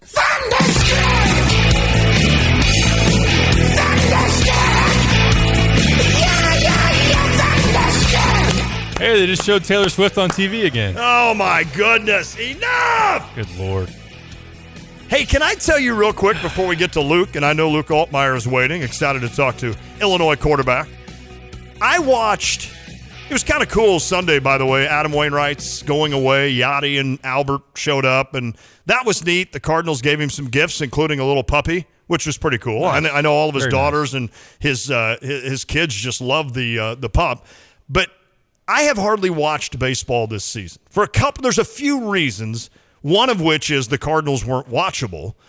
I am so excited to watch playoff baseball. 4 games tomorrow. And I'm fired up to kind of get back into that and see some baseball and see some good baseball.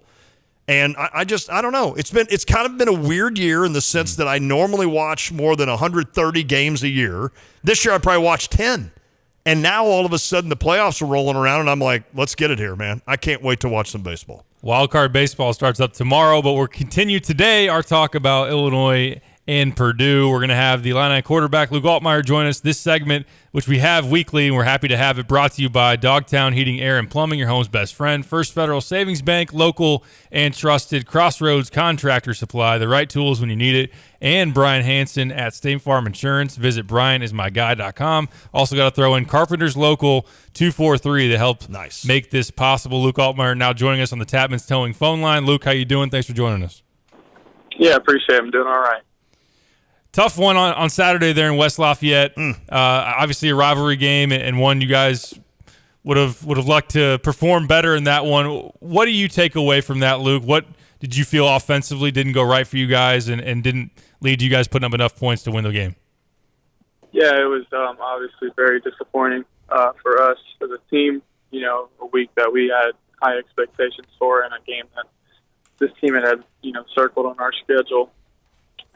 Since we knew, when we were going to play these guys. And, it was disappointing, especially on our side of the ball, where, I felt like at the end of the day, a kind of reoccurring theme is, we're stopping and hurting ourselves. There's opportunities out there for us to do well. Coaches are putting us in positions to execute, and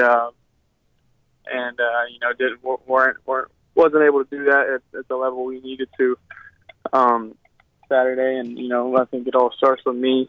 I have to be better in so many ways for our team. And and put us in better positions to be successful. Luke, Coach B said it was a quiet bus ride back. I mean, is this a pissed-off football team? Is this a confused football team? Where are you guys at after basically going over and kind of getting embarrassed, essentially, by a team that we thought would be a toss-up game in the rest of the West here? We feel like all these games coming up are pretty winnable, and then we see that display Saturday. What is the temperament, I guess? What's the temperature of this Illinois football team after a game like that? Yeah, I think, pissed off or, it's a good way to describe it. I think, I think this team had a lot of expectations coming off last year, but, seeing, and having goals for this year and, what we could do was real for us. And, it still is in our heads. And, we want to win just as badly as all the fans and all the other people do. So, obviously just disappointed, and like I said, it starts with me and only thing we can do is put one foot in front of the other, move forward and keep growing from those experiences. And, there's a lot of football ahead of us and, looking forward to getting back out there on the field, quick turnaround, game Friday night, Nebraska, a good squad, good defense. And, we're looking forward to really hitting our stride. I say that every week, but at the end of the day, it starts with me. I'm put in positions to do well for our team and our offense, and I've created some issues that our team can overcome at times, and I can do a whole lot more to help us out and do better. So frustrating on that end for sure, but just trying to put one foot in front of the other, and I think that's what this team is trying to do as well. I want to say this. I appreciate you coming on with us each week. And it would be easy to sit here if Illinois was 4-1 or 5-0. And it'd be great to just sit here and just ask you all the great questions and stuff. And obviously, with a loss like Saturday, and obviously, a team that kind of hasn't really looked as good as a lot of Illini fans thought, this isn't going to be easy. You coming on each week and we're going to ask some questions that need to be answered. And one of those was about the identity. I know that Brett Bielema was asked about the offensive identity. What should it be? What is it? And Brett himself even said, as the head coach, I may have to kind of take that role and figure out what our identity is. So for you as the quarterback of this team, having the best view essentially of this offense, what do you think the identity of this offense is? What do you think the identity should be? Should they be running more? Should you be passing more? Should there be more tight ends to help out this offensive line, which has been pretty porous? What do you think in your mind should be the identity of this Illinois offense? For me, I think at the end of the day, I think, our offensive coordinator, Coach Lunny, has put us in positions in every single game for us to win. He's prepared us, I think, the best way that he could have, and he did the same thing this past Saturday. But at the end of the day, as the guys on the field, the players on the field, they can't go out there for us. And I think we've created issues that those coaches, have a hard time helping us with, with whether it was turnovers or penalties or just, physically not being at our best through, different things going on. But, I think there's a multitude of things that, we can do better as an offense. I have to be better. Everybody kind of looks at our offensive line and, tries to find issues with them. But, I have to help them out. I created a lot of those issues Saturday. I really did. And, I think, like I said, we're put in positions to be successful. It's, at the end of the day, we just have to go do it. I'll let the coaches try to figure out that identity, but at the end of the day, we have to, make the decision and grow from our experiences and become better as the players that are out there really playing on the field.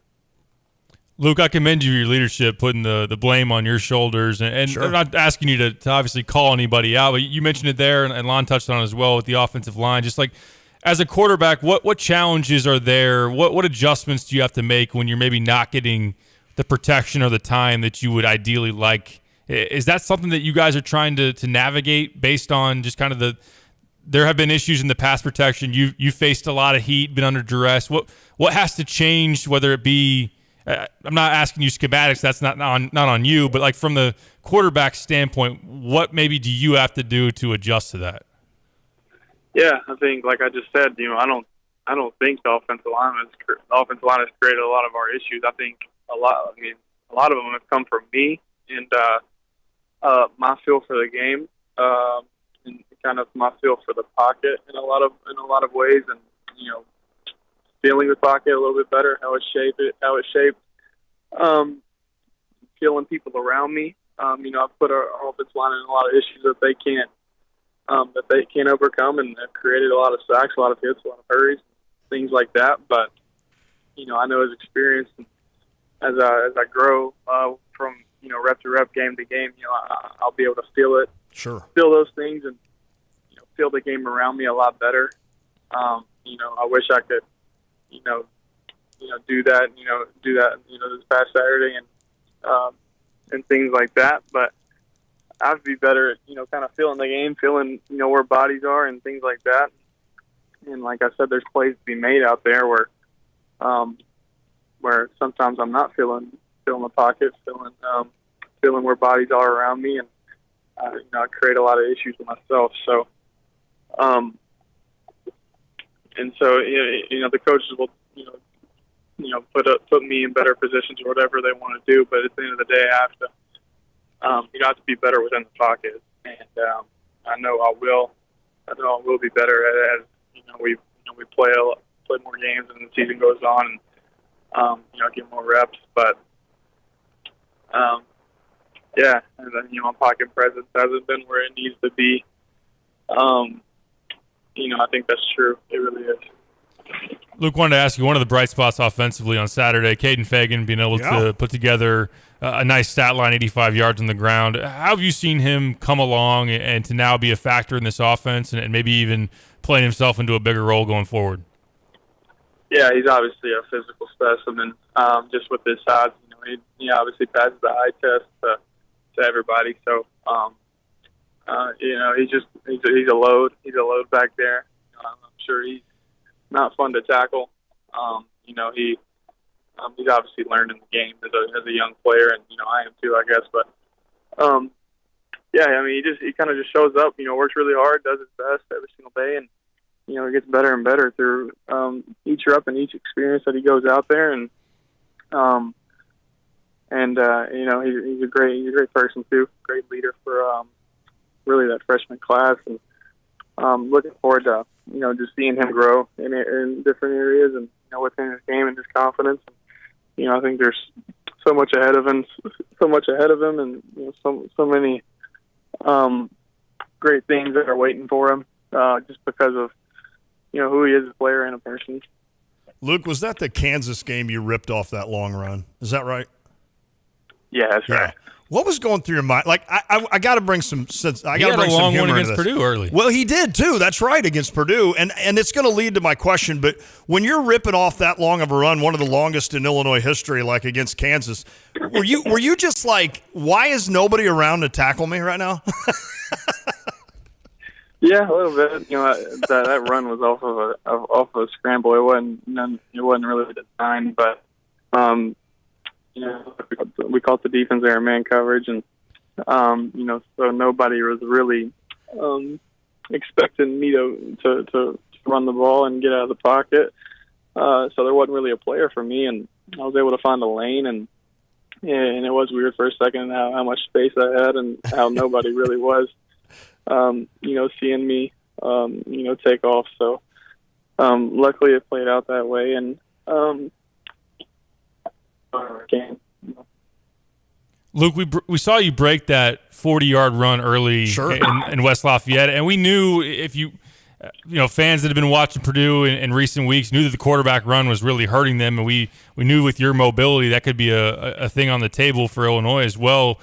Were there other opportunities for you throughout the game to do that? Was that something that was in the game plan, or was it something that maybe after you broke that one, maybe they tried to take it away?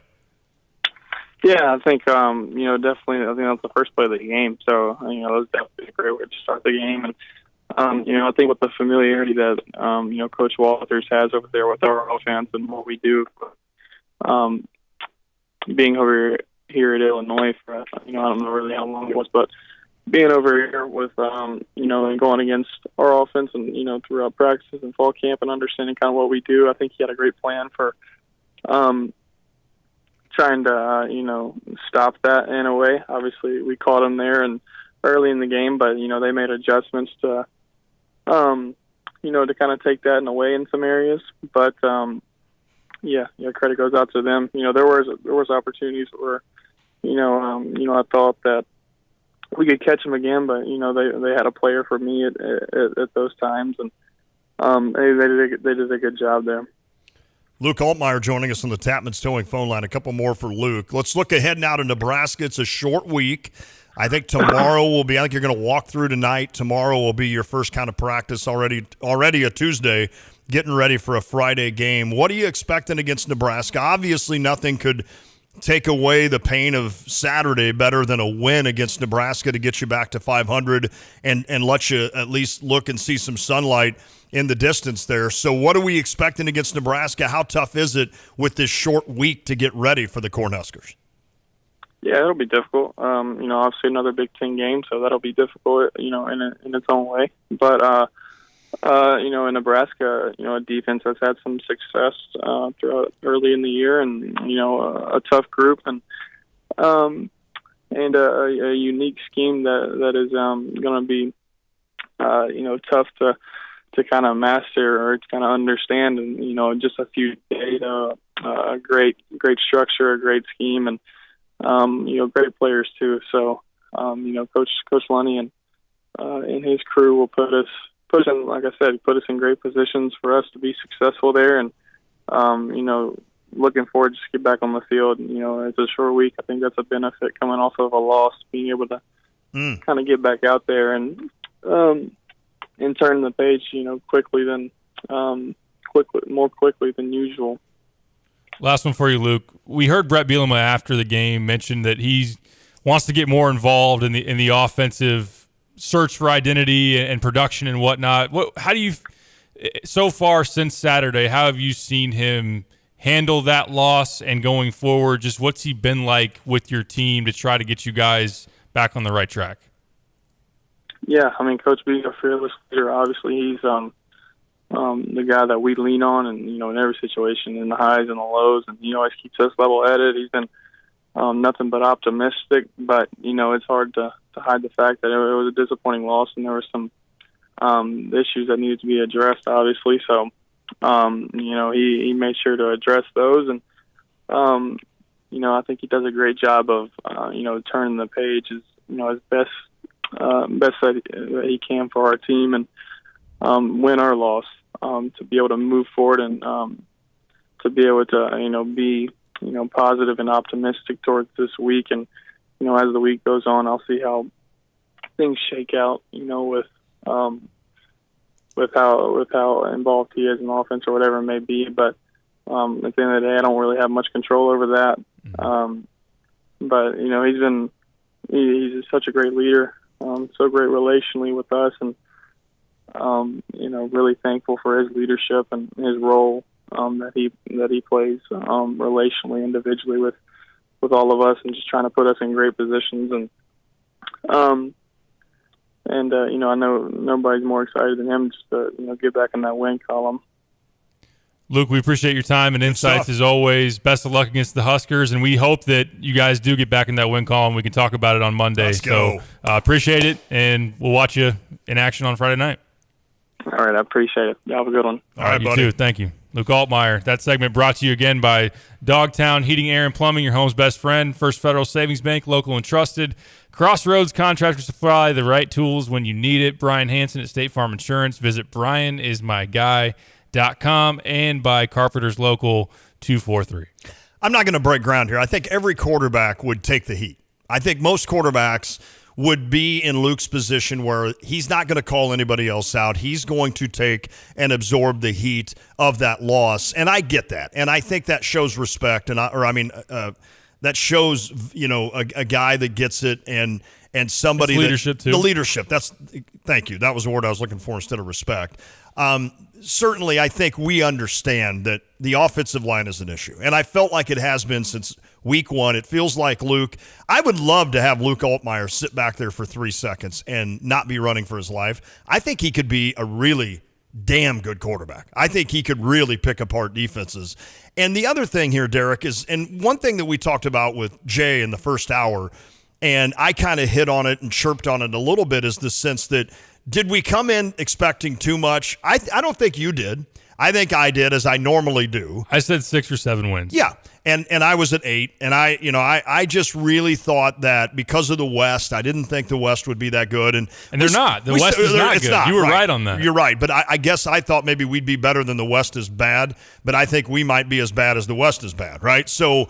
But in that sense, you look at what's the most important position we always talk about on a football field? It's the quarterback, right? And you're starting a guy in Luke Altmaier that is brand new to this. He's a sophomore, but he might as well be a freshman in the sense of getting big game reps. This is his first time through it.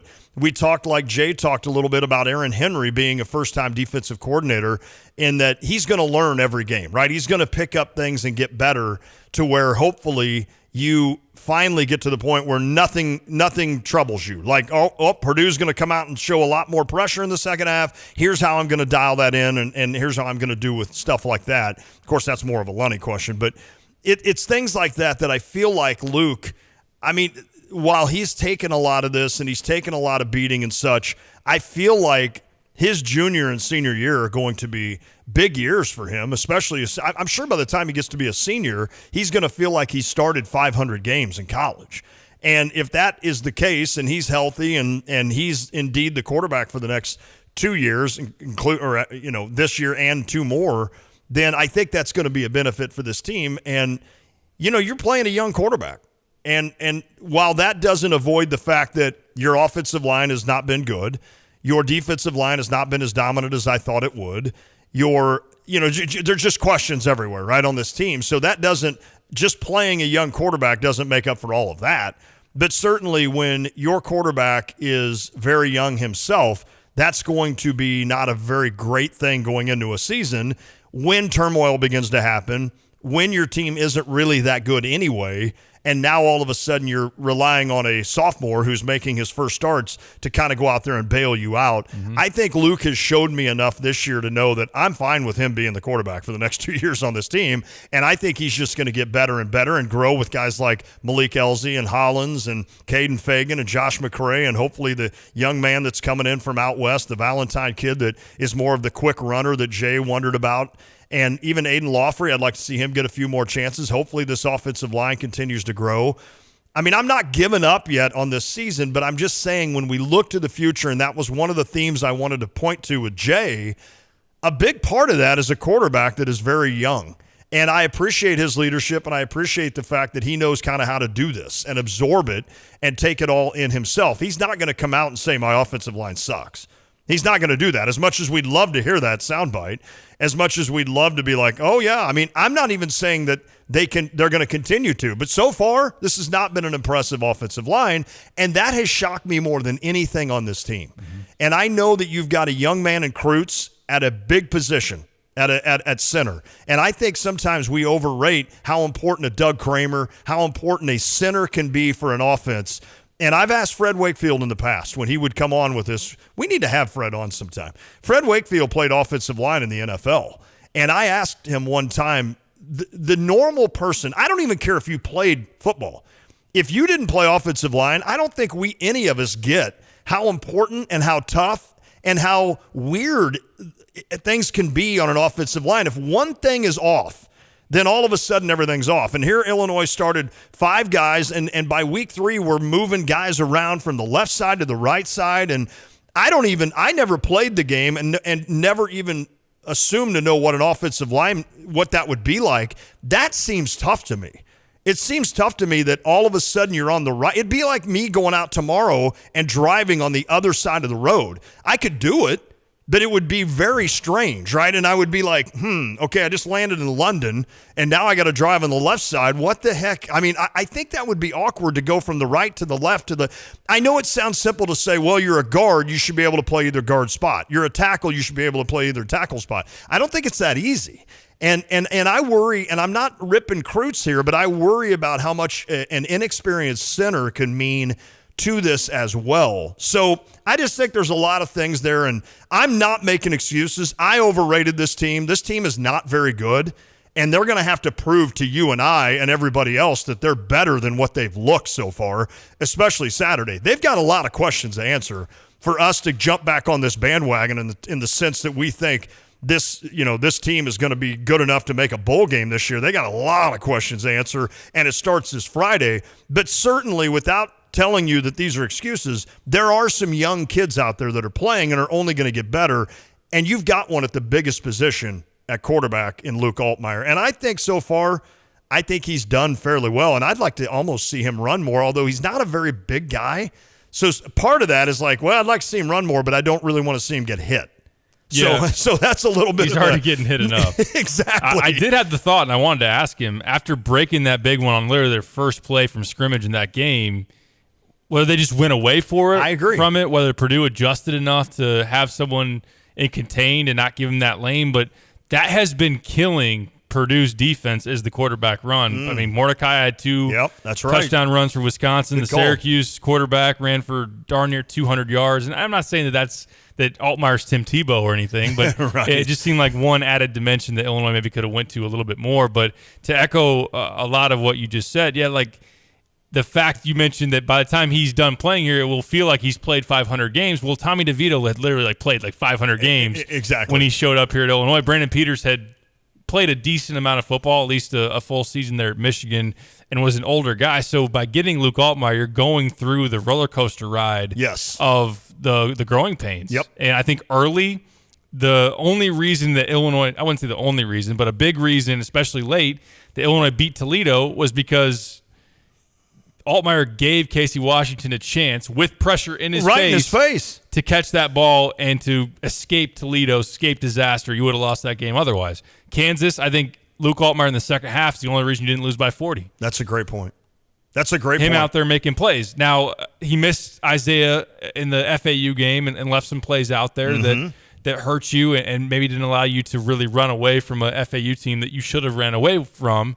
And then obviously this past week, the Henry Boyer overthrow was a really poor play, not throwing it away and scrambling backwards, the fumble for a touchdown, big play, and the Pat Bryant one. Was it on a dime? No, but Pat Bryant probably could have came down with that one, and he was wide open. So I think now you're starting to hit some bumps in the road with him, but to not have the offensive line in front of him to protect him. And I think it also goes hand in hand. Like if Illinois was running the ball like we thought they would be, that play action would put him in such a great situation to just have manageable throws without pressure because the defense is collapsing on the run.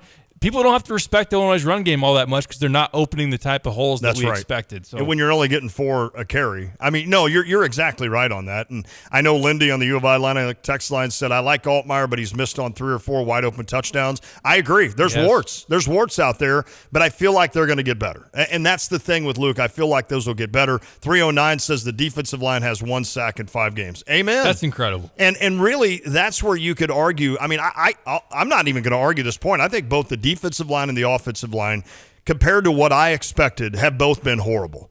And that's the fact. I just think that, and I expected a lot more out of the defensive line than I did the offensive line, yet I still expected quite a bit out of an offensive line that had a running back essentially run for 1,600 last year. And Jay said it, was Chase Brown, was he hiding a lot of problems because he could escape that first hit? He was strong enough to get through that first hit and get into that second level. And then that's where Chase really could burst and he could really get big runs. So understanding that I thought this offensive line would be average to good, I thought this defensive line would be excellent, and both of them have really underplayed to what I expected this season. I thought this defensive line would be a heck of a lot more dominant than what they are, especially in the sacks and the pressures. And listen, they've played a couple of running quarterbacks, and I get that. And that's not an excuse. That's fact. But that's allowed within the rules for the quarterback to run. Exactly, so right. You got to be able to contain that. And they can get away, right? I mean, those guys are pretty good at getting away, and that's that's why hell the NFL's gone to that, and which is hard to believe, but that's kind of what the NFL's going to. But that said, you've also played 3 teams that didn't have running quarterbacks, and you still only have 1 sack. So the defensive line has definitely underwhelmed. The offensive line has underwhelmed, and I feel like Altmaier has been under heat. And you said it best. The throw of the year, I think, in my mind, is the throw to Casey Washington. Imagine me telling you, Derek, I'm going to have this 260-pound guy come running at you full speed because your offensive lineman completely whiffed. Yeah. And by the way, it's 4th down and 10. And by the way, if you don't complete this for a first down, you're going to go 0-1 after a loss to Toledo. And be 1-4. At home, correct. So saying all of that, to be able to make that pass, I know the catch was great. I'm not taking anything away from Casey Washington, but you'll never convince me that throw was not the play of that play. I mean, that was the best thing about that play is Luke Altmaier staring that dude down, knowing he's going to get crushed. In fact, he not only got crushed by that guy, he got hit from a guy on the other side as well and still put the ball up for Casey to go fight for, and Casey did a great job to get it. So I do feel like Altmaier's taken a lot of heat in terms of this offensive line is just not adjusted. And I want to see, and again, like I mentioned to Jay, and he said it back. I want to see more of the 13 personnel, the 12 personnel. I want to see more tight ends out there. Give me Tip Ryman to block off the edge. Give me some of these guys. Tell your interior, you've got this many yards right here. Do not let anybody by. And now on the exterior, you shouldn't have to do that with Julian Pearl. You should be okay on that left side. On that right side, bring Tip Ryman over there and let him block. We all know that Tip wants to catch the ball more. We all know that we want more out of our tight ends in terms of receiving. Let Henry Boyer be that guy. Let Tip Ryman be a 6th offensive lineman and just get in there. Hell, go to the barge every play. I don't know. I mean, just something that you can help with this to where you can give some time to Luke Altmaier to find some receivers, because we don't have the fastest receivers in the world either that are separated 5 yards downfield. Sometimes it takes them 8, 12 yards to get separated. So now you're Luke Altmaier. Imagine his issue with regards to snap, 3 steps. I'm already catching heat. My receivers haven't separated. So where am I going here? And so there's a lot that goes into that unless you were a quarterback on a team that gave up a lot of pressure, you're not going to know what the hell Luke Altmaier is going through, but you can see it on TV when you watch it. So that offensive line's got to be fixed. And I think Aaron Henry has got to also make an identity into himself to say, this hasn't worked, and we have got to dial up something. I don't care if you've got to let your 2 cornerbacks just absolutely go island the entire time, and I know we play a lot of man, probably 70% man. I don't want to go back to this zone. I don't like that. I don't like when guys are open by 12 yards like with Lovey and that whole era. I didn't like that. I would almost rather see us get beat deep 3 or 4 times a game than just sit there and just not bring pressure.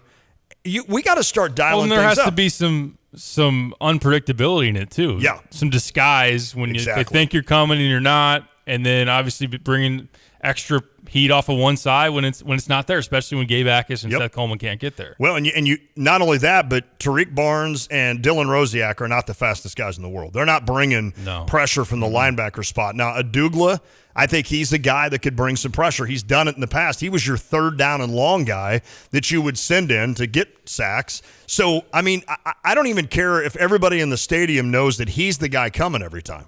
You got to start bringing stuff. I mean, I know we talk about an identity for Barry Lunney in this offense, and I agree with you. And I did. It was interesting what Jay said in the terms that he thinks that the plays are there maybe most of the time. The execution's just not, which would essentially be a backbone to Barry Lunney to say Barry's not that bad right now. He's giving them plays to run. We're just not executing them. But in the sense of defensively as well, I mean, I don't know what we are defensively. I didn't think anybody would run against us, and Purdue just gashed us the entire time. So that was shocking.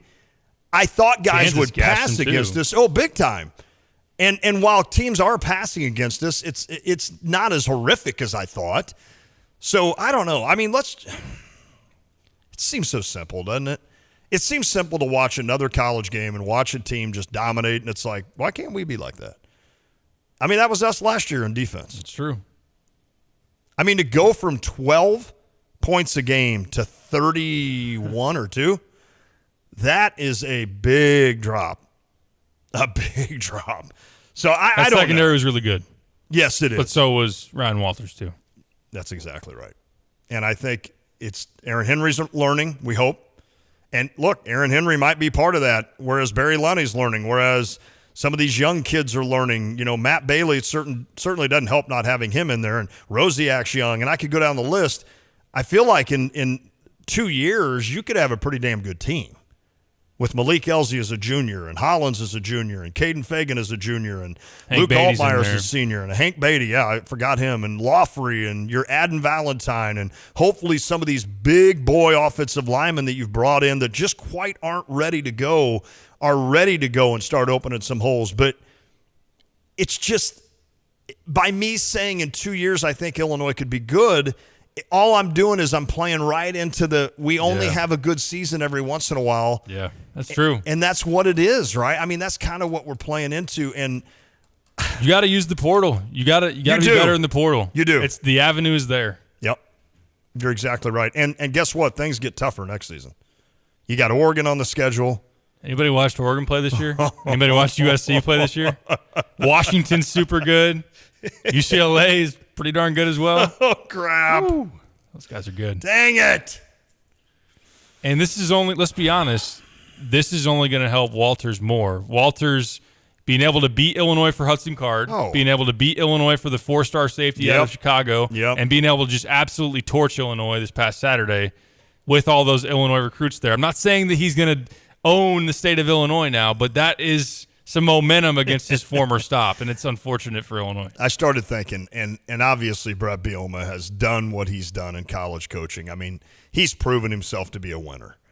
But it is kind of funny that when you start thinking, like, if you look 10 years down the road and Ryan Walters has gone on to, 7 over 500 seasons at Purdue, and he's kind of giving you the sustainability with the Boilermakers that Illinois is always striving for, and it's like, we literally had him as our defensive coordinator, and then there's not one person to fault at Illinois. Somebody the other day had said, well, I don't know why Josh Whitman didn't step up and pay Ryan. Ryan Walters makes $4 million. There's not a defensive coordinator in the country. It's a head coaching job. Exactly. In the Power 5. Exactly. That's what he wants. No, there's not a defensive coordinator out there. I don't even think, maybe Alabama, maybe one of those spots that a defensive coordinator makes $4 million. So you're not going to pay. And even if you did, Ryan Walters is going to say, well, I'm going to make $4 million to be a head coach or $4 million to D coordinator. Well, I'm going to go be a head coach. That's what these guys dream about. They want to be head coaches. So it's not like you're stopping Ryan Walters last year from moving on. It's just, I just thought to myself, I had this weird Illinois thought of, can you imagine?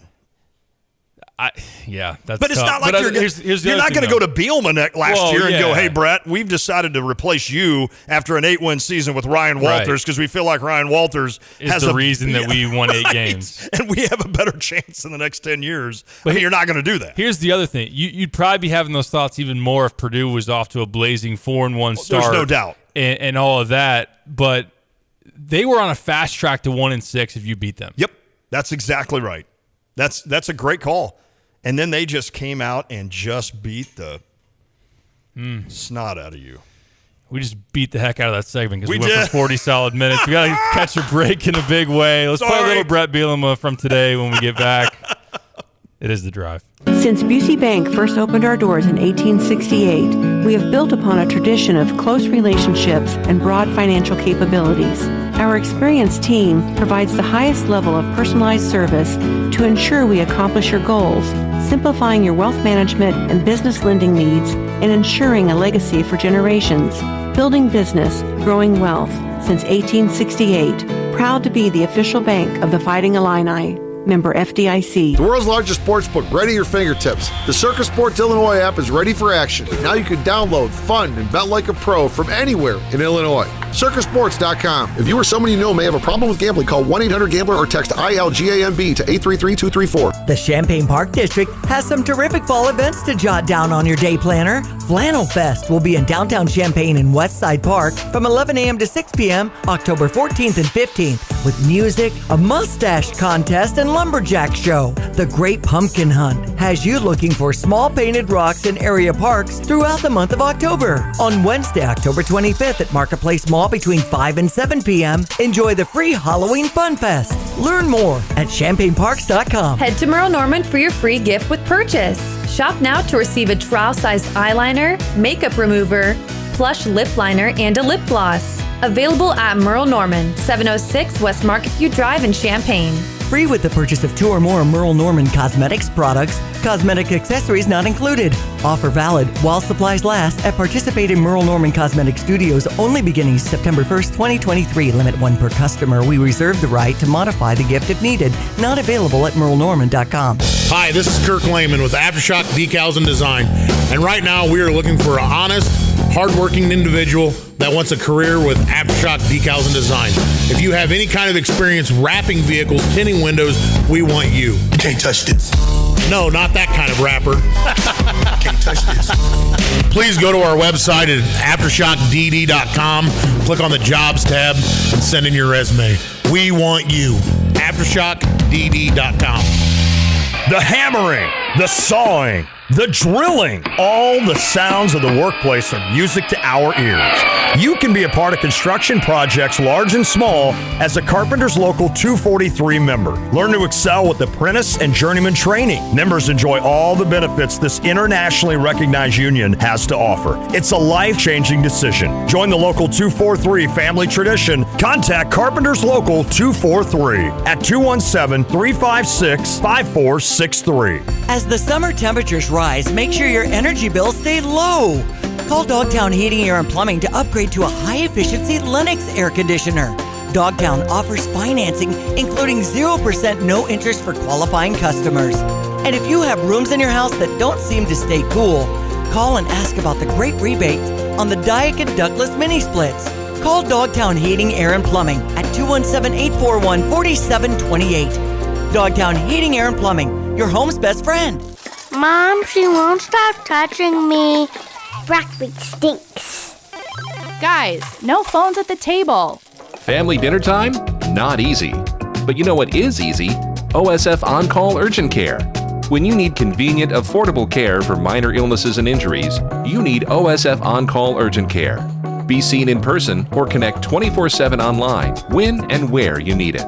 Learn more at osfoncall.org/urgent care. Crossroads Contractor Supply specializes in the delivery of tools and supplies within a 150-mile radius of Champaign-Urbana. Reliable, timely, and with reasonable prices, Crossroads Contractor Supply knows what equipment and tools are needed for your job. Their slogan, we have it when you need it. Get the job done right with proper tools and equipment. Did something break? Construction materials as well as safety equipment, all available. Call 402-8123. Visit CrossroadsContractorSupplyIL.com. You've changed thousands of diapers, cut hundreds of crusts, played hours of peekaboo and duck goose, because you'd do anything for your kids. That's why it's important to protect them with life insurance from State Farm. The Brian Hansen State Farm Agency will make it easy and affordable to help protect your family no matter what the future holds. Because for the people you'd do anything for, life insurance could mean everything. Call me, State Farm Agent Brian Hansen in Champaign-Urbana today. For details, visit brianismyguy.com.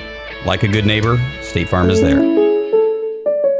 Local, personal, trusted. Hi, this is Todd Durakan with First Federal Savings Bank of Champaign-Urbana, and we've been serving Champaign County since 1908. Our institution is safe, strong, and stable. We operate on a foundation of responsible and sound practices, and you can rest easy knowing we're your bank. Rated 5-star superior by Bauer Financial, Inc., fast, friendly, and local, with local loan decisions and underwriting. If you're not already banking with us, give us a try, and we think you'll love it here. First Federal Savings Bank, 356bank.com. Member FDIC, Equal Housing Lender, NMLS 435120. Hi, it's Stevie J. Sit back and relax and take the drive with Lon Tay and Derek Piper. Weekdays 4 to 6 right here on ESPN Radio 93.5.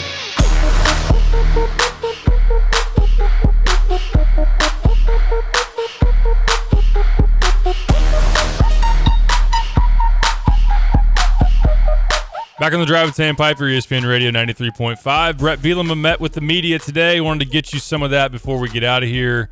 to get your Illini head coach's thoughts as he looks back at Saturday's disappointing performance there in West Lafayette and then what he needs to see out of this squad to have a better performance against the Huskers on Friday. Let's get right to it. Here is your Illini head coach, Bret Bielema. Well, obviously not an easy Sunday. Mondays always get a little better, but I thought our guys, handled the quiet bus ride home. A lot of pain in the end of that game. But the key to a Sunday is learn from yesterday's mistakes and turning the page. So with a short bye week, that's a short game week. We got to really do a better job of that. So we basically met with them, showed them some things that were positive. Obviously started the game on a positive note offensively to have a play, gain that kind of yards. Obviously would have loved to come away with points, but we did start the game with a scoring opportunity. Defensively started pretty well, put in some tough positions, overcame that moment, but obviously a lot of things we needed to correct, especially in that second half. So from an injury standpoint, I think Reggie, he did practice last week, earlier in the week, didn't feel great Thursday, Friday, let the game time decision on Saturday play out. The plan is tomorrow he'll be with us for practice. Our first practice of the week will be tomorrow. We'll go through a walkthrough tonight, but it won't be full speed, so he'll be able to take place in that. Zai hopefully will as well. Zai and Geske are both a work in progress to see where they get for the weekend. But other than that, there were some guys that played in the game that were a little banged up. They got through it pretty good overall, so really shouldn't be any issues other than that. Nebraska is very similar to our situation. They're 2-3, identical records actually. Both of us have 2 losses in conference play, so there's a lot of different variables going into it, but I think this week is a lot about us. Obviously Nebraska and what they've accomplished. Played a couple different quarterbacks. They're playing really good on defense. A very difficult challenge, and then Friday night with a short week is one that we've already done this year, so we kind of really, I spent yesterday a lot of time looking at what we did in that Kansas prep, just the logistics of it. I didn't love the results, but more along the lines of preparation. So we're changing that up a little bit on our approach, either tonight, tomorrow, Wednesday, and Thursday before the game to go in from there. So with that, open up for questions. But after the game, Isaiah Williams has said that one of your messages in the locker room was, we have to get better than any team in the country over the course of this week. How important, maybe it's too open of a question, but how important is this week for you guys? How important is the week? I think every week is important. I think when it comes after a loss, it just comes a little more scrutiny from the outside world, which is obviously part of the world we live in. So nothing different there. I think each week, what I can assure everybody is every Saturday, right, we play a game, and every Sunday, the way we go about our business is really the same. We're very hard on ourselves, very critical. It's just when it's after a loss, and you just hear it from multiple different levels as well. So I did make the comment to them. I was kind of stressing the importance of the week more than anything, just that. But I believe that obviously we're a 2-3 football team that doesn't like where we're at, but it is a fact of the case. So I think if we don't have that approach, I would be doing an injustice to them.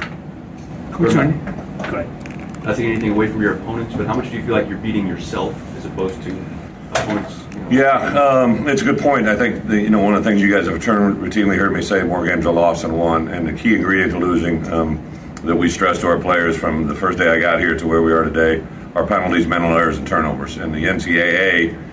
Because the mental error is not really a statistic in the NCAA football manual, but penalties and turnovers are, and we're not very good in those two. So I think our guys understand the importance of that. The second thing we probably pride ourselves on is being tough, smart, dependable, and that has to be a resilient part of our program. The way we recruit, the way we coach, the way that we obviously play the game is a big part of that, and I think those two elements right there together are really what's missing from us. Really tried to stress consistency last week. Obviously we're still down 16-13 to half. We spotted them a 6-point off that turnover. You're in the game that I feel is a very winnable game, and to this point, like to replay it back on Sunday, even kind of manifest that more than ever. Just the ability to take place and make critical plays when they happen. We as coaches have to be really hard on ourselves about what we're asking our guys to do, but I do think what we've done, we've played some good teams, played some good opponents, but that was a 1-3 football team that we lost to, right? So we can't ignore that and obviously move forward into a game plan against Nebraska. Coach, you got a good set of commits so far at this point. When you struggle like this, do you hear from those players? You reach out to them, kind of say, "Hey, we're fine." How do you interact with the players when you're in this situation? Yeah, I think in recruiting, much like you do with your own players, once you get a commitment from a player, you kind of treat them as though you're part of your program. Sure. I would say that as coaches in general, Sunday night I think recruiting calls are made quite a bit, but Monday, Tuesday, you kind of focus on where you're at. For me personally, I reach out to a lot of guys Wednesday, Thursday. I think last week on that Thursday night, they were we have 18 committed guys. I believe I talked to 13 or 14 that night. Just sit there for about a 2-hour window and just talk. I really like where our guys are at. We'll be getting into a bye week here in a couple weeks where we traditionally have gone out and seen those guys, but by NCAA rules you can't do it. But I think one of the reasons we've been able to have some success here over the last 2 years is because of the momentum we've gained in recruiting and going after the right type of guys that want to come to Illinois with a chip on their shoulder, and I don't really see that changing. Is the comments different than a year ago when you're off to a great start and winning all those games? Was the tone similar or different? No. Last year we started out 1-1, if you remember, right? And I talked to him pretty much every week. So I just think as a coach, through 15 years in this business, you understand the highs and the lows. You persevere through the lows and try to ride the highs. But I think each call on each person, each player is an individual scenario.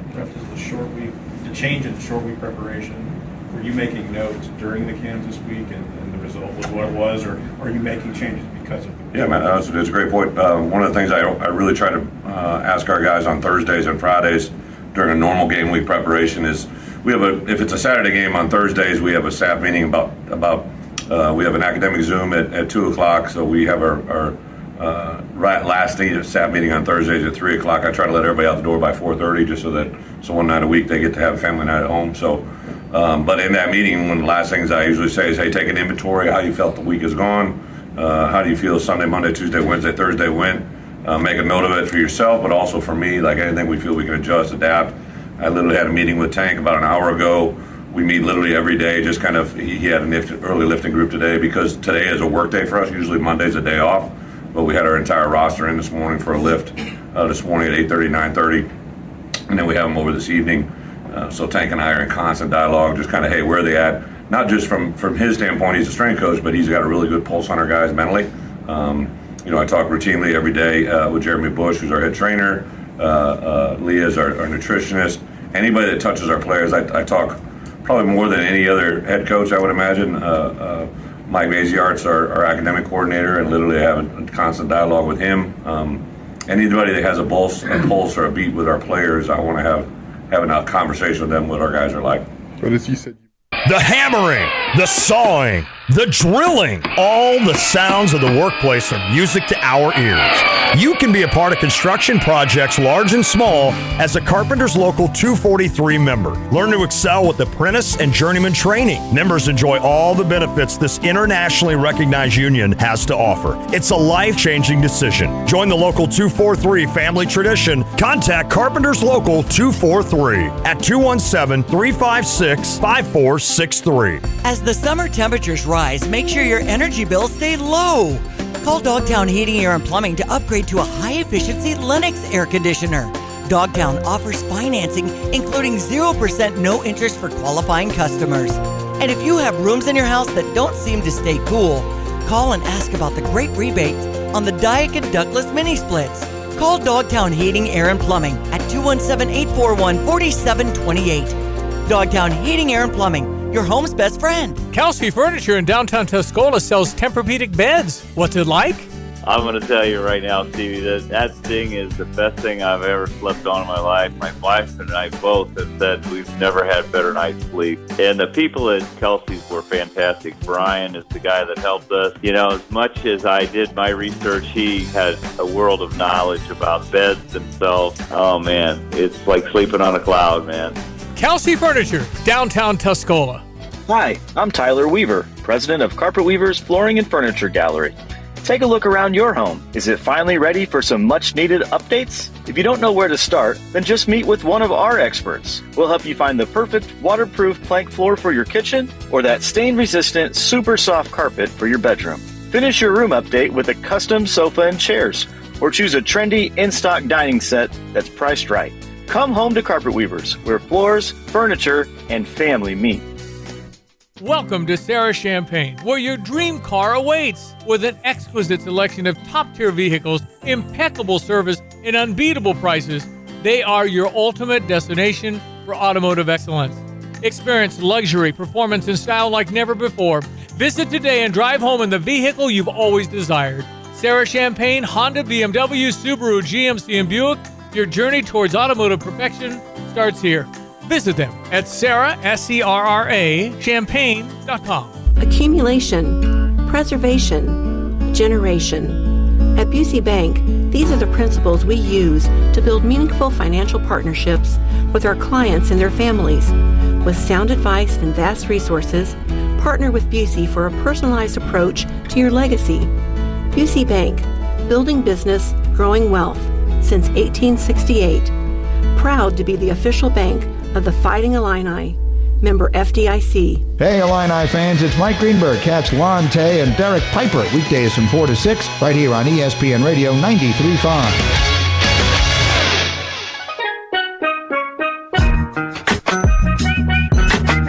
All right, we got to get out of here. Real quick, Wade mentions on the U of I Atlanta Link text line, basketball commit tomorrow. Oh? It's actually going to be Wednesday. Oh, okay. And we'll have to fill you in more about that on tomorrow's show. Wade, I know you've had some recruiting questions recently as far as basketball goes. We'll dive into that. There's some stuff happening with Brad Underwood and company that I will be able to talk about. And we'll rip through some NFL thoughts. Nice. I didn't have anything to say about the Bears today. I don't know if I will tomorrow. I'm still in shell shock.